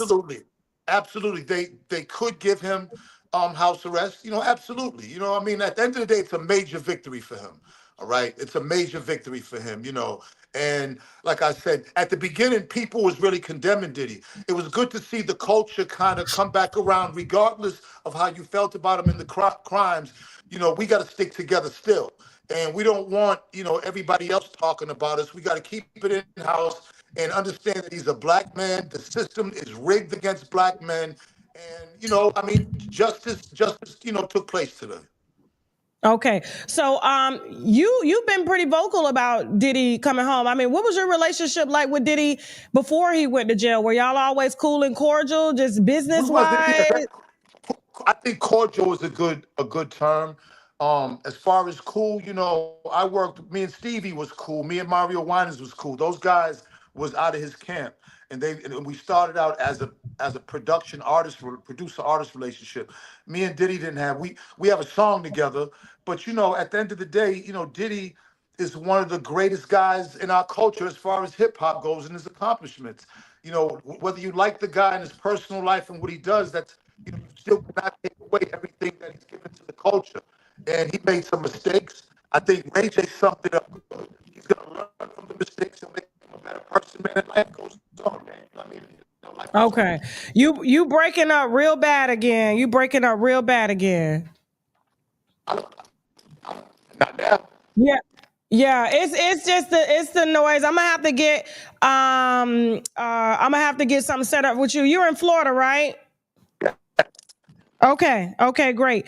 So let me hear your sound. Say something. Say I'm Benzino. Hey, I'm Benzino. Yeah, it's messed up. So what I'm gonna do is have my team set you up with something while you're still in Florida, so we can really get a full perspective on that. So I got you. Spend time with the kids. Say hi to your baby, to your girlfriend Ashley. Tell I said what's up, and we'll get with you later this week. Ashley said, "Hey, Tasha, thank you." Until I said, what's up? Okay, cool. Thank you, Benzino. All right, cool. Real quick, we're going to reset, and we got Sean Davy Way. Who else do we have backstage? Sean Davy Way and Maverick are going to be joining us, as well as your audience reactions. We're going to get their reactions, and then we're probably going to hold here because the judge is not coming back until 5:00. Now, although I do have an appointment at 5:45, I'm going to talk with my team to see if we can do another show this evening around like 7-ish. Let me see. If not, we may just be taking our ass to the house. We'll see, okay? We got some sponsors we need to brag about, which means Bully Raise a Glass to hold that thought. We'll be right back. Let's go. Student loan discharges in bankruptcy. Most people will tell you it's impossible. Even bankruptcy attorneys will tell you that. But guess what? We just got 2 discharged a few weeks ago, and we're going to get a lot more. So if you're struggling with your student loans, you may be able to discharge those through bankruptcy. So you should just give me a call, and let's figure it out. He was saying some awful things. You bitch. That coochie is just oozing. You my old lady. In the name of the holy light, I cast you out. Leave this man and never return.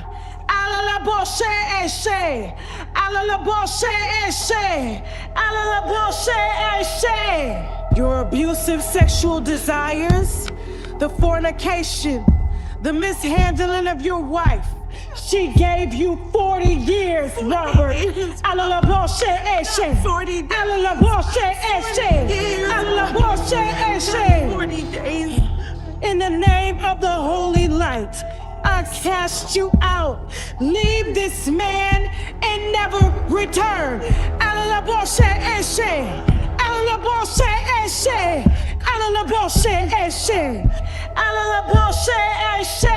Watch this full program and other exclusive content on www.tashaklive.com. Hey, well, you brought me flowers. Girl, you know damn well I ain't brought you no damn flowers. I'm still waiting on my check to come through from a property that I sold 2 months ago. I can take it to the check cashing place. Right. Girl, I don't know. I ain't got no. Open it and see. Yeah. Thank you. Oh, you're from Calvin. Really? Oh, they so cute. It's so cute that you still receive beautiful gifts like this, girl. I am still receiving gifts to the clinic, child. Your baby daddy. That's why. No, that's why you still going to the clinic, because your baby daddy. I'm supposed to go to the clinic. That's my baby daddy. That's the problem. There's 2 clinics that I go to. That's why I'm trying to put you on the abortion and the STD clinic. I stay there. No, Tasha, no. Why? I'm trying to give you a wholesome man. Kelvin's brother. What you know about wholesome? And Kelvin's brother, girl, no, I need a to burn me. See, I need him to have an experience with fucking, okay? Listen. Watch this full program and other exclusive content on www.tashaklive.com. All right, before I bring our guest waiting backstage here and take some more calls from you, I do got to shout out my team. I have to shout out Jazzy Faye Productions with my nizzle. I have to shout out Adrian, okay? She works backstage with a lot of the guests and callers and stuff, making sure everybody's organized, their mics and stuff are working to the best of their ability to work. You know, everybody's signal is different. I want to shout out Jason as well, Jason Wilson, our logistics coordinator, helping to schedule and get our shows and stuff together. And Tiffany, okay? Tiffany Johnson, she is my marketing and production assistant. They are working diligently to ensure that y'all have content all the time around the clock. And so I would not be able to do this without them. Our team is growing. The business is growing. And it takes a lot to run this. And I know a lot of y'all, and for people that actually still cuss me out in the comments, and I don't even be posting on my page, half the time I'm getting cease and desist for shit I don't even know is going out. You know, y'all have to understand, I don't run my stuff, okay? But the team has, they know the guidelines and the culture and what to post and what not to post and who not to post. Well, there's only one person we're not posting for now, okay? But once the check clears, we're back in action. Do you understand what I'm saying here? No one gets immunity over here. I don't give a damn who the hell you are, okay? We have a due diligence to our viewers, which are the winos. And if y'all want to sip wine on them, I don't give a damn who they are, where they came from, what they got. I don't give a damn. Take it up with your mammy or keep your business in the house instead of chicks outside and around the house and on your couch and everything like that, okay? But that's a whole nother story, okay? It has nothing to do with me, all right? All right, people got other issues outside of Tasha K, all right? But I want to thank you, too. To the winos, even though we haven't been covering the case, but we were covering things before the case. And, just sitting here and viewing and listening to the opinions of everyone that is called in and even our guests that we've had. Okay. And so we're probably going to run this for the next 30, maybe 45 minutes, and then we're going to shut down. And I'm going to reconvene with the team to see what time we can come back. And that's pretty much going to be after Diddy, even if we do anything today. So it may be something tomorrow night. I do have to take a flight. I am taking off 4th of July. Okay. I'm going to eat my rib too. All right. I don't want to hear no shit. My one-time shad before it be Friday. Okay.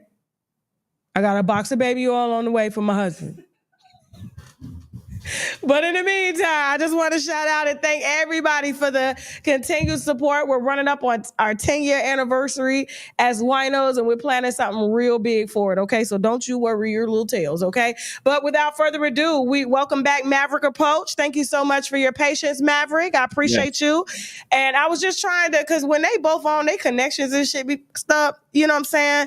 Guys, Maverick Approach has a real big following. I do suggest that you follow him because he really gets deep into it, okay? All the theories, whether they're conspiracy theories, legal theories, just regular conversation theories.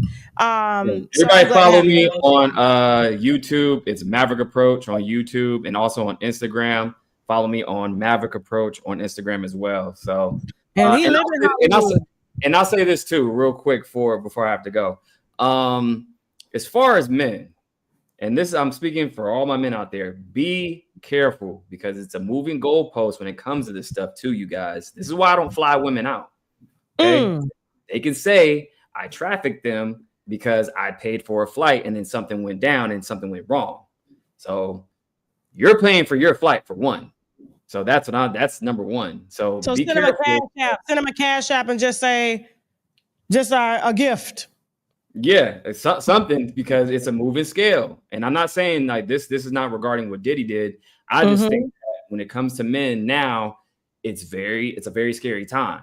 So just be careful. That's what I say to all my guys out there. Okay. So that's one. But I think, justice has been served today. I think, again, my whole thing is just looking up the ladder.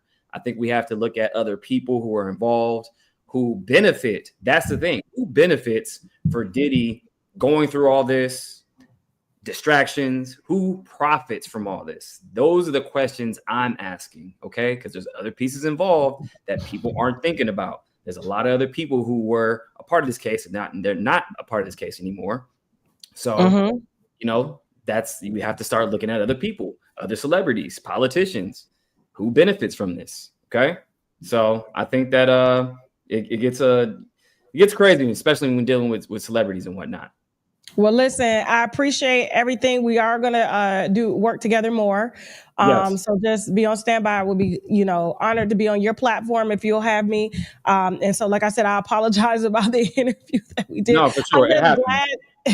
I'm just glad that we absorbed most of the cost and it wasn't you, because I would have felt terrible. But we'll definitely have you back. And I'll go ahead and let you go. Thank you so much, guys. Thank you so much, Maverick Approach. Please follow Maverick Approach everywhere: YouTube, Facebook, Instagram, TikTok, everywhere. Okay. And so for some real raw commentary, he lives in Hollywood. I'm going to go ahead and introduce my colleague, Sean Davy Way.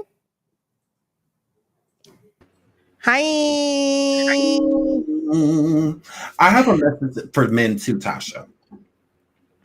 Don't be ugly. No, hold on. Wait a minute. You don't get to come up in there and tell us. No. What did you think of the verdict? Stop the cap. What you think of the verdict? I feel like the verdict is expected. I've said since this happened that I feel that it was a bigger fish, and the bigger fish wasn't necessarily Diddy. It was just so that they can take his power away from him.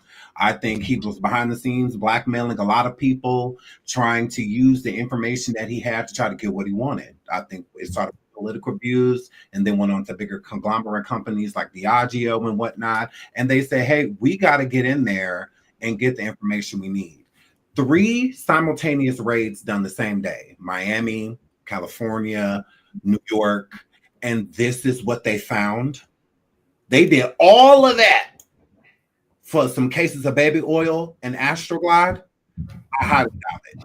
I feel that they went in there to protect their own. We need to get all of the information that he got to blackmail the people that we protect, because he keep dangling these little fishes and whatnot over their heads, making them feel as if you don't follow my rule. He got too big beyond his britches. Is what that word. He got too confident. He got too cocky with the situation. So they had to show him that he was black, because for some reason I think he forgot that. I get he bought white privilege, but that don't mean that you get to be it. You can act it, but you do not get to be it. And that's all that were. And I don't think they're done. I think this is just the beginning with them coming after Diddy. I do think that Diddy will get the bail. I do think it will be granted, because these charges that he got charged with, the 2 lesser charges for prostitution, aren't these RICO charges. RICO charges, that's something to run from. So if he's not charged with that, then I could see him flying, not wanting to go to court. I could see him avoiding it. But these charges, he can get dropped down to even lesser than what they are right now. He has served almost a year. So I think that helps. So I think he will be free. But I don't think that this will stop anything. I don't think the parties are over. I don't think none of that's done. If anything, this shows Diddy that I am above the law. What I got to stop for? Can't stop, won't stop. So yeah, I don't think the parties will be as big. I don't think that the invites that were going out before are going to go out now. To like the Jay-Z's and people like that swore up and down that we're not cool. But now all of a sudden I'm about to be free, and now they're going to be people sending flowers and welcome home letters and all of that, but publicly ignored him. Even Carisha, people always say, oh, Carisha. No, she didn't testify against him or anything like that. She did go on her show and publicly state that he didn't do anything to her and whatnot. But I think she was just as worried as anybody else. I don't think she knew that he would come home. I think she was hoping that he would, but I don't think that she knew. So I think he was. I think Diddy gonna go back to your Miami though. I think he's gonna always. You don't think so? Loyal. Yeah, she's extremely loyal. She hasn't said anything. I think this time Diddy may get married. Do you think so? I think so. To Carisha? Mm-hmm. I don't know. I think Diddy like a woman that can spell and that can write. Bitch. Let's take a caller. You want to answer some questions? Sure. All right. Who's backstage? Choose. Where you calling from?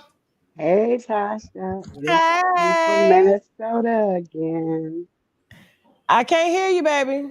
Oh, Choose from Minnesota again. Okay. What's your question or comment? My comment is the same. I knew that this RICO wasn't going to stick for 2 reasons. I've always wondered why the prosecution. It's really hard to hear you.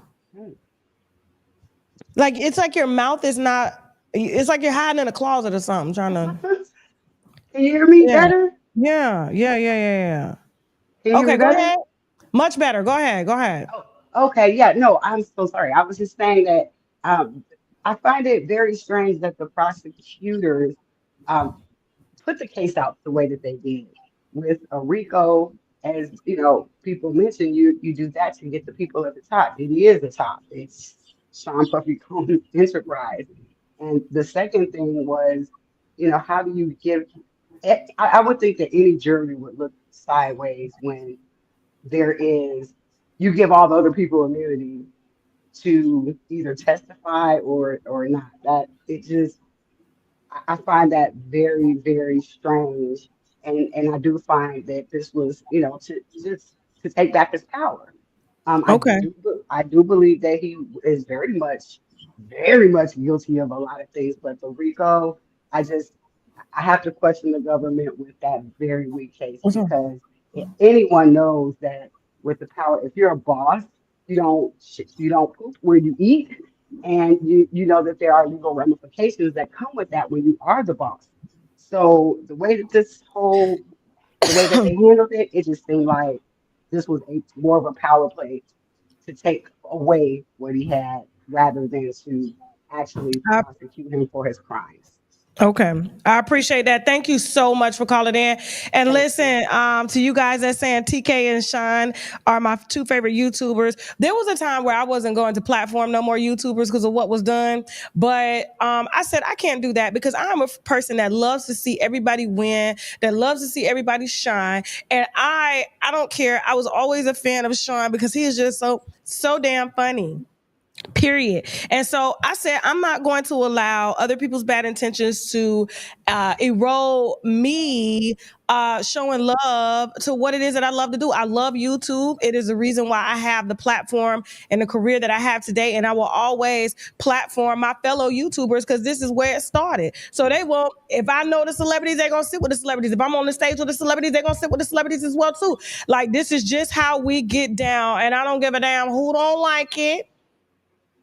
And to the other ones that was talking shit, where they at? Stuck. Go ahead. Who's the next caller? Sorry. Sabrina, how you doing? Where you calling from? Hey, baby, I'm calling from Georgia. Shout out to Georgia. Okay. What's your comment on the case? Okay, baby, I need you to go back with me in the beginning when they had Cassie on the stand. And Cassie told how he extorted $20,000 from her parents unless he was going to show her, he was going to put those pictures of her out. And she was just about to start a movie. And she begged her mom and dad to come up with this 20 grand. Now, they put a lien against the house to get this money because he told them to give me the 20 grand to recoup for all the money I put into her, but you had her sign a 10-album deal. And you knew the child couldn't sing. She couldn't hold a tune if you put it in her hand. Facts! She's just beautiful. She's just beautiful. She's a very pretty girl. She's so pussy. Okay. She had beautiful body, beautiful girl. But what I do see is the $20,000. That's extortion. Does that not count as RICO? What do you think, Tasha? You don't think that 20,000 counts as RICO? But it was like, it's very weak for the prosecution to focus on that. I felt like the prosecution used the media to drive this case, and then they thought the media was going to get to the jurors, and then the jurors would just convict him based off of just the immoral acts that he was doing. But like I said, them hoes was grown, and Cassie was even fucking him when she was with her husband. Now, you know, you're the second person that told me that. Cassie got paid a lot of money for them walls going raw. He was slamming her through every wall he could think to do. That too, but listen, if you could tell, you know what? Let me play something real quick. Hold on for a second. Play that audio of is there a part of the audio where Dave talked about chasing Cassie down the hallway, and Diddy like punching her in the chest during one of the. Do we have that audio loaded up? That was on the first call.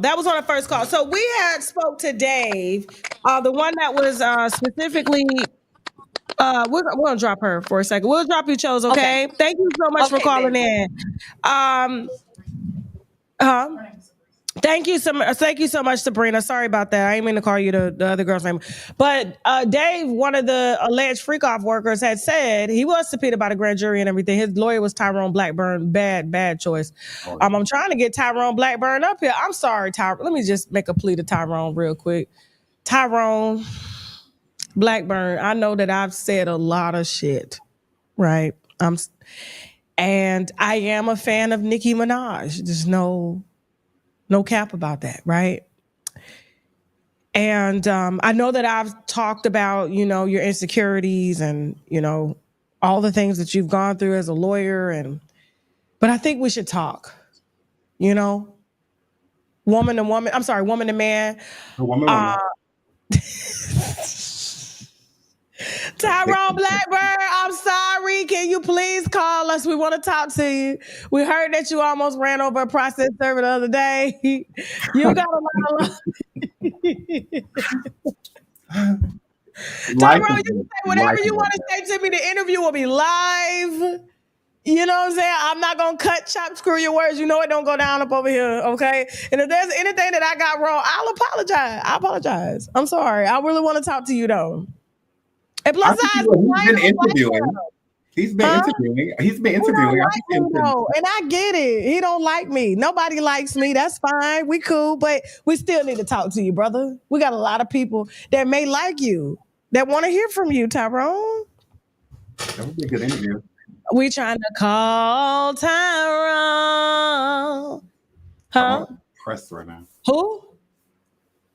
Oh, Sean. Sean, Sean, please. That's fine. Sean, we have to interrupt for a very special public service announcement, okay? We got somebody calling from the jail. I'm gonna drop you down and then I'll bring you back up. Give me a second, okay? All right. What the fuck? Get her back on the phone. This is groundbreaking. Somebody.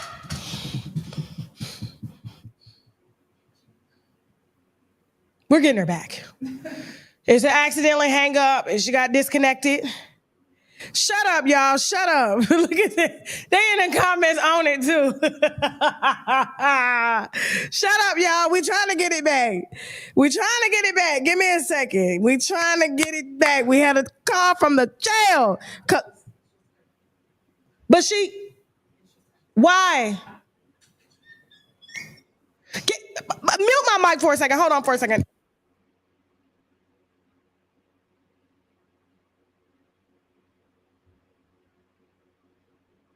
What's going on? Well, I saw all the drama that unfolded over the last couple of weeks. And I actually have a brother who was one of the guys that used to be this girl. But I think my brother might have been more of these guys because he saw her for, and this is the truth, it's going to sound crazy, he literally saw her for almost 10 years. He must have been really good at his job because they continually paid him. They flew him all over the world. I was constantly taking him to the airport. He may have saw her about 4 or 5 times a year. I would say between 2010 and maybe 2017. He actually even had her pregnant one time at 27. This is an insane situation. Like, I would not have believed it. I always thought he was lying. I'm going to be honest with you, until this happened. Once this happened, I said, holy shit, and I called him. So when I called him, he said, yeah, bro, I told you. He said, the guy was paying me for years. So I said, well, what would you do? I said, well, if she contacted me, yeah, he said, well, yeah, she contacted me. I'll help her. I said, seriously? He said, yeah, I saw all of that. He used to punch her in the chest. He used to punch her in the face. He beat her up one time in a hotel room, my brother tells me, and him and Puff was chasing her through the London. That's in Manhattan, Midtown Manhattan, because he had beat her up so bad because my brother was there, and I guess she got out of line. But he wanted to talk to someone, so he asked me to look into it. called TMZ. TMZ told him to call with his lawyer, which I believe he did speak to his lawyer this morning. Honestly, this guy, and he wanted to come forward for her because he knows everything. From what he tells me, she was in love with this guy. Like, she was just did whatever this guy told her. So literally, she used to do it. And this guy, like, at first she hated seeing my brother. But because of the way my brother was with her, I guess she took a liking to him because he wasn't like the other guy. He actually had my brother and 4 guys run a train on him, where literally he paid these guys for 2 days to have sex with us continuously until one of them calmed down, and my brother won. So that's what made him the agent. This was a crazy situation that I never believed. Hey. All right, so we're back. So the jail call we were looking for didn't come through, but we got a source that's here to share some information with us about Miss JLo. How you doing? What's up, Tasha? What's going on, mama? So listen, I know you're trying to set that other thing up for us later, so call me and we will go live immediately, okay? Yeah, he's waiting, yeah. Okay, so we may have to shut down this live because we've been live since like 11, but I want to end on a big note with you. So, first of all, do you want me to introduce who you are or no? Yeah, go ahead. So you go ahead and do it, girl. You do it. You guys know me as SKG. You guys know I've been in the industry for a long time, and we just gonna clock this tea with the whole Diddy trial, and you know how the industry acts to certain things and act blind to certain things. So yeah. Okay. All right. Cool. So, Suge Knight. Mm-hmm. According to sources that were under an NDA but no longer under an NDA, is it true that you guys used to transport JLo to see Suge Knight and she was fucking Suge Knight? No, that's not true. So what is true? What is true is that, okay, so my family, we own, a limousine service, a security service. So we have staffed security all throughout Hollywood with different celebs. This is what I don't like. Jennifer Lopez. Some things I don't talk about just because I don't want to get certain people in trouble. But with the whole Diddy trial, JLo has been messing with Diddy while he was messing with Young Miami up until he got cracked. And I just find it crazy. Wait, run that back. You said who? JLo was messing with who? She's never stopped messing with Diddy. We was dropping JLo, my team was dropping JLo off to Diddy's up until he got cracked. They were messing around up until he got cracked. This is the thing. Everybody in the industry knows what a Diddy party is. I've thrown a Diddy party, right? I've thrown a party with Diddy. Let me clarify that. I've thrown a party with Diddy, paid Diddy $60,000 to come host the party, and we had a great time. But everybody in LA out here, everybody in Hollywood has always wanted to go to a Diddy party. People loved Diddy parties. Every celebrity you see that's quiet. And it is flabbergasting because when I look at JLo and her image and her persona, it's like, girl, you was messing with this man while he was messing with Young Miami up until he went to jail. And that's facts. All facts. We were dropping you off over there. You were getting out the limo, out car service. You guys were kissing. He was coming to get you. And I just look at how so many people have their mouth closed, but they participated, and how so many people want to turn a blind eye, but you were a part of it. It is okay to go to parties, right? People want to be a part of the industry. The problem is people don't want to be abused or mistreated or verbally, mentally, or physically assaulted being a part of this industry. And it's like you're either in the in crowd or you're not. For someone like me, I choose not to have industry friends. I know everybody know me. I do my thing in the industry, but it is a demonic spirit that runs within this industry. But let me remind them of something real quick. I think they forgot when we interviewed you. You are the only person You and Left Eye got into a physical fight over Suge Knight. Right. And that's what, and mind you, I idolized her. I idolized Left Eye, and you're gonna have a special guest on, so you can ask that special guest whatever. But I idolized her, and because I grew up in this industry, I was a young girl idolizing these people until I met them and started working with them, and everything ain't what it seems. And so how I'm looking at the Diddy situation, and I'm looking at Jennifer Lopez and how her image is trying to stay clean. In my opinion, Jennifer was doing stuff just as much as Diddy up until he got cracked, because they were still messing around. All right. They said Left Eye won.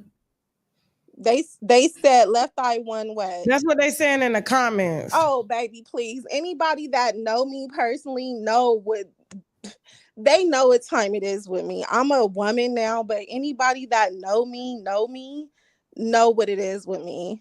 All right, but back to JLo. So, your company had to sign an NDA at the time? But my company signed the NDA. I didn't personally sign the NDA, you know, and like I said, certain things I will talk about, certain things I won't, because we work with a lot of high profile clients.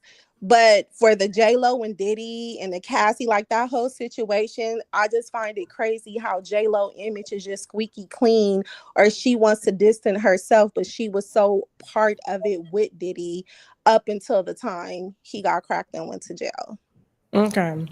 And so everything we say here is alleged, even my name is alleged. I wasn't there, you know what I'm saying? So JLo. I mean, listen. Oh my God. But listen, okay, but listen, call us back when that other guest is ready. Okay, and we'll most go live at definitely. any time. We will just shut it down. Okay. Okay, we'll do. So this is a big day. We need him. Oh yeah, I'm waiting. He's gonna come through. Okay, cool. Okay. All right. Let me know. All right, Okay. cool. Bye. All right. Bring hold on for a second. Yep. Hold on for a second. What they said? Sean not there? Okay, bring up Mel. Mel. Hey, how you doing, Tasha? I'm good. Thank you so much for coming back. Is it true that they were trying to beat up a content creator down there? Trying to cook him out of here. Yeah, they're going after quite a few people that said that Diddy would be found guilty and everything else. So they literally chased the guy down the street. It's real talk around here, Tasha. This is not a place for the soft of heart. But ain't nobody coming for me though. Nobody coming for me. So that's all that I Can care about. somebody check on Tisa Tales? They said that Tisa Tales was about to get beat up down there. Is that true? Why she down? First of all, with Tisa's type of status, why she ain't got no security with her? She does. She has security. Yeah. So she has a security team? Oh, absolutely. But they were just trying to help her from what the hell? Yeah. She's well covered. She has a couple of security guys, so everything is okay. But people came and they were heckling her, but she stood on her business and told them to take a hike. So that's what happened. All right, cool. I was gonna make like, what you doing down there? Anybody over 500,000 followers need security. I don't give a damn, especially when you controversial out here. Yeah, absolutely. Okay, right. Cool. They said Tisa's destroyed. Why is she destroyed? She wasn't destroyed. She's a very strong girl. You know, people say things, but she was holding it together. She was on live, and then they came and they were talking, you know, saying, I thought you said that this was going to happen with Diddy. It's actually on my channel. I actually videotaped it. But anyway, she stood on business. Everything is solid. She's actually across from me right now doing a live on her channel. So tell Tasha K and the Wino said what's up. Anyway. All right. I'll definitely tell her that. Yeah, let her know. If she want to slide over, she can too. You know what I'm saying? Just tell her what's up. I know her personally, but listen. What happened in that damn courtroom?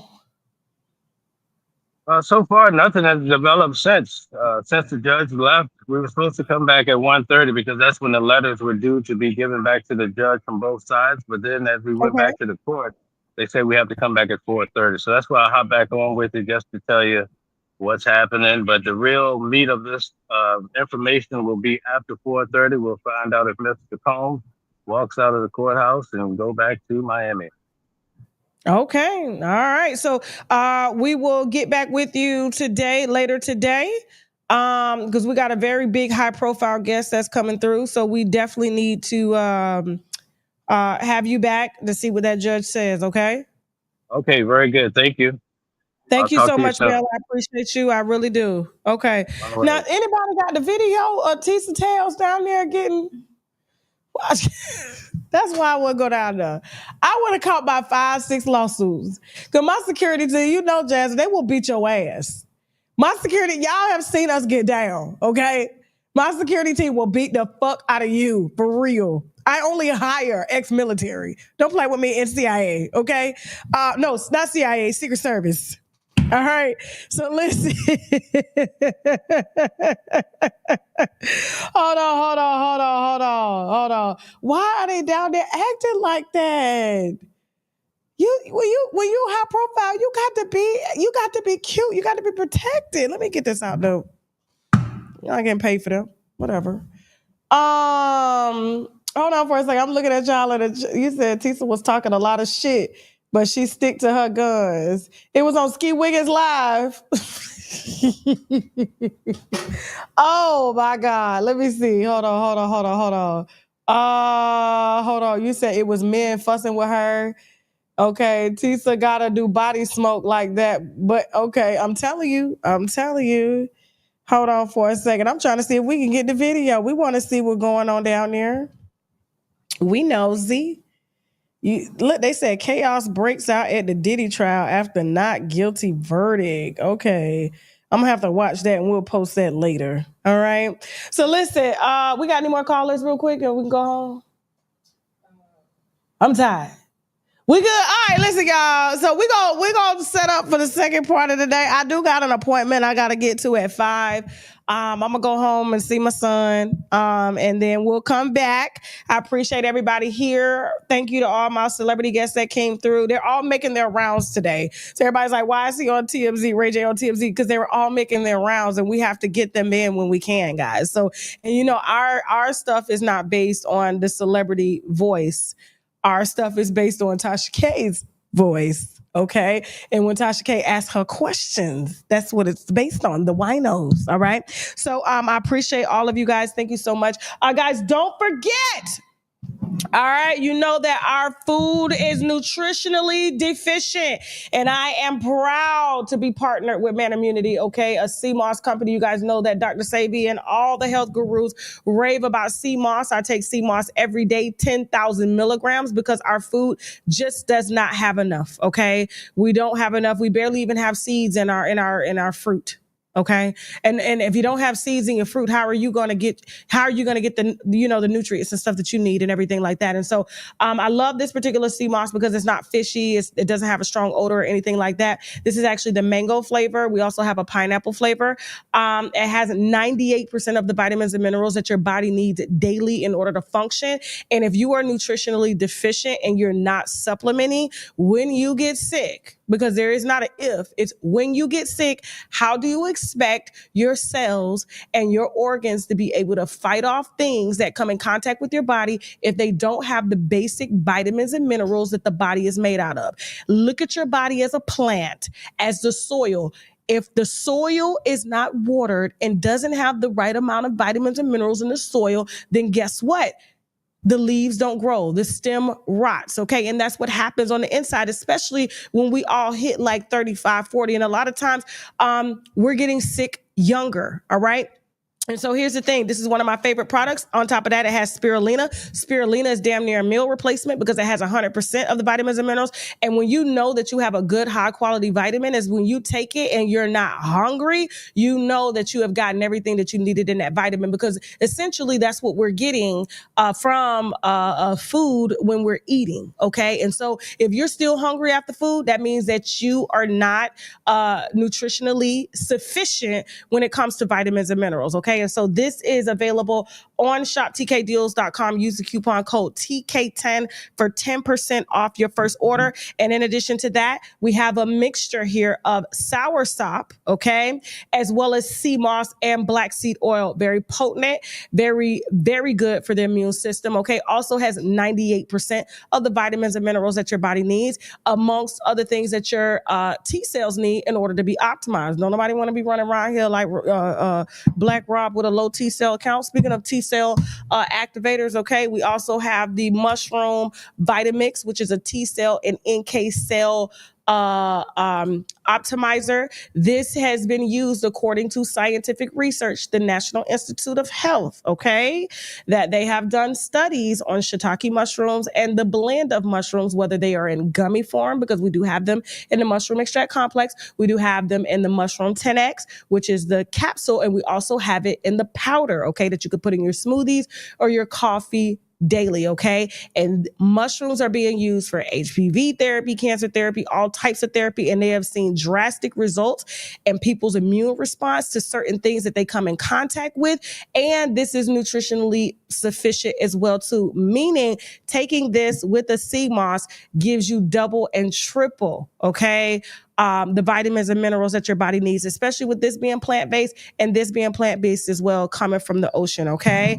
Don't forget, guys, we are sponsored in part 2. You can get all those products on the site using the coupon code TK10, shoptkdeals.com, okay? And don't forget, guys, I am sponsored in part by my favorite body oil company, The Sugar Case, okay? Don't be musty this summer. Don't be stinking. Don't be rank. When you take a shower, and this is the type of summer, especially in South Florida, we having to take 2-3 showers a day. Have you some nice body oils that smell like glazed donut, watermelon squeeze, and she has all types of flavors. So when you do sweat, okay, it ain't smelling like salt. It ain't smelling like, you know, the men too. She got body oils for men as well. So if you want to buy something for your man, okay, because you know men sweat easily than women, please head your ass over to The Sugar Case. Body oils made by a Black woman. You can access them on my website, Shop TK Deals. Use the coupon code TK10 to get 10% off of your first order. And we also have the oil of oregano that's available now, okay, which is nature's own antibiotic. So anything that your body is fighting, whether it's heavy metals, whether it's just all types of stuff that you're coming in contact with environmentally, wild oil of oregano, okay? So this is dense. I mean, this stuff is so dense, you only need 2 drops. Let me tell you how strong the oil of oregano is. I don't know if you see how foggy this bottle is because the oil is coating the bottle. 2 drops. 2 drops is all you need to cleanse your system for about 2 weeks. After that, discontinue use until you come in contact with other toxic factors, whether it be alcohol, whether it be cigarettes, or whether it just be regular pollutants, okay? And we pollute ourselves all day, every day with things that are just not organically made from the earth, okay? And we also have the vitamin D3 drops as well too on the site. Check out all the products, all right? Look at the reviews, do your research, ask your doctor, and remember, I am happy to be sponsored by the companies of the products that I personally use, and I'm happy to offer you guys a discount on the same products that I use daily that helps me with my health, okay? I love you guys. Thank you so much for tuning in. Shout out to all the celebrity guests. Shout out to the winos that came through. And we will probably see you back later today. If not, Tasha K Live, I will see you tomorrow night for an exclusive live on some wine that we've been producing all this week. Okay, so we'll be doing our catch up on TashaKLive.com. If you want to see any of the movies, they are available on TashaKLive.com as well. With that being said, please continue to send your tips via unwinewithtashak@gmail.com. We are in the process of setting up a tip line. Okay, and so you guys actually be able to call and get one of my producers on the phone and drop your tips. Okay, so I love you guys, and we'll see you soon. Now we gotta go. Bye. Student loan discharges in bankruptcy. Most people will tell you it's impossible. Even bankruptcy attorneys will tell you that. But guess what? We just got 2 discharged a few weeks ago, and we're going to get a lot more. So if you're struggling with your student loans, you may be able to discharge those through bankruptcy. So you should just give me a call and let's figure it out. He was saying some awful things. You bitch. That coochie is just oozing. You my old lady. In the name of the holy light, I cast you out. Leave this man and never return.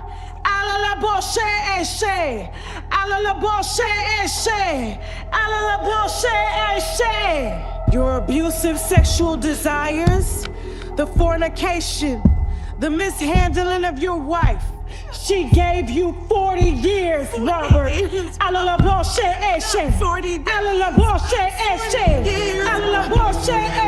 40 days. In the name of the holy light, I cast you out. Leave this man and never return.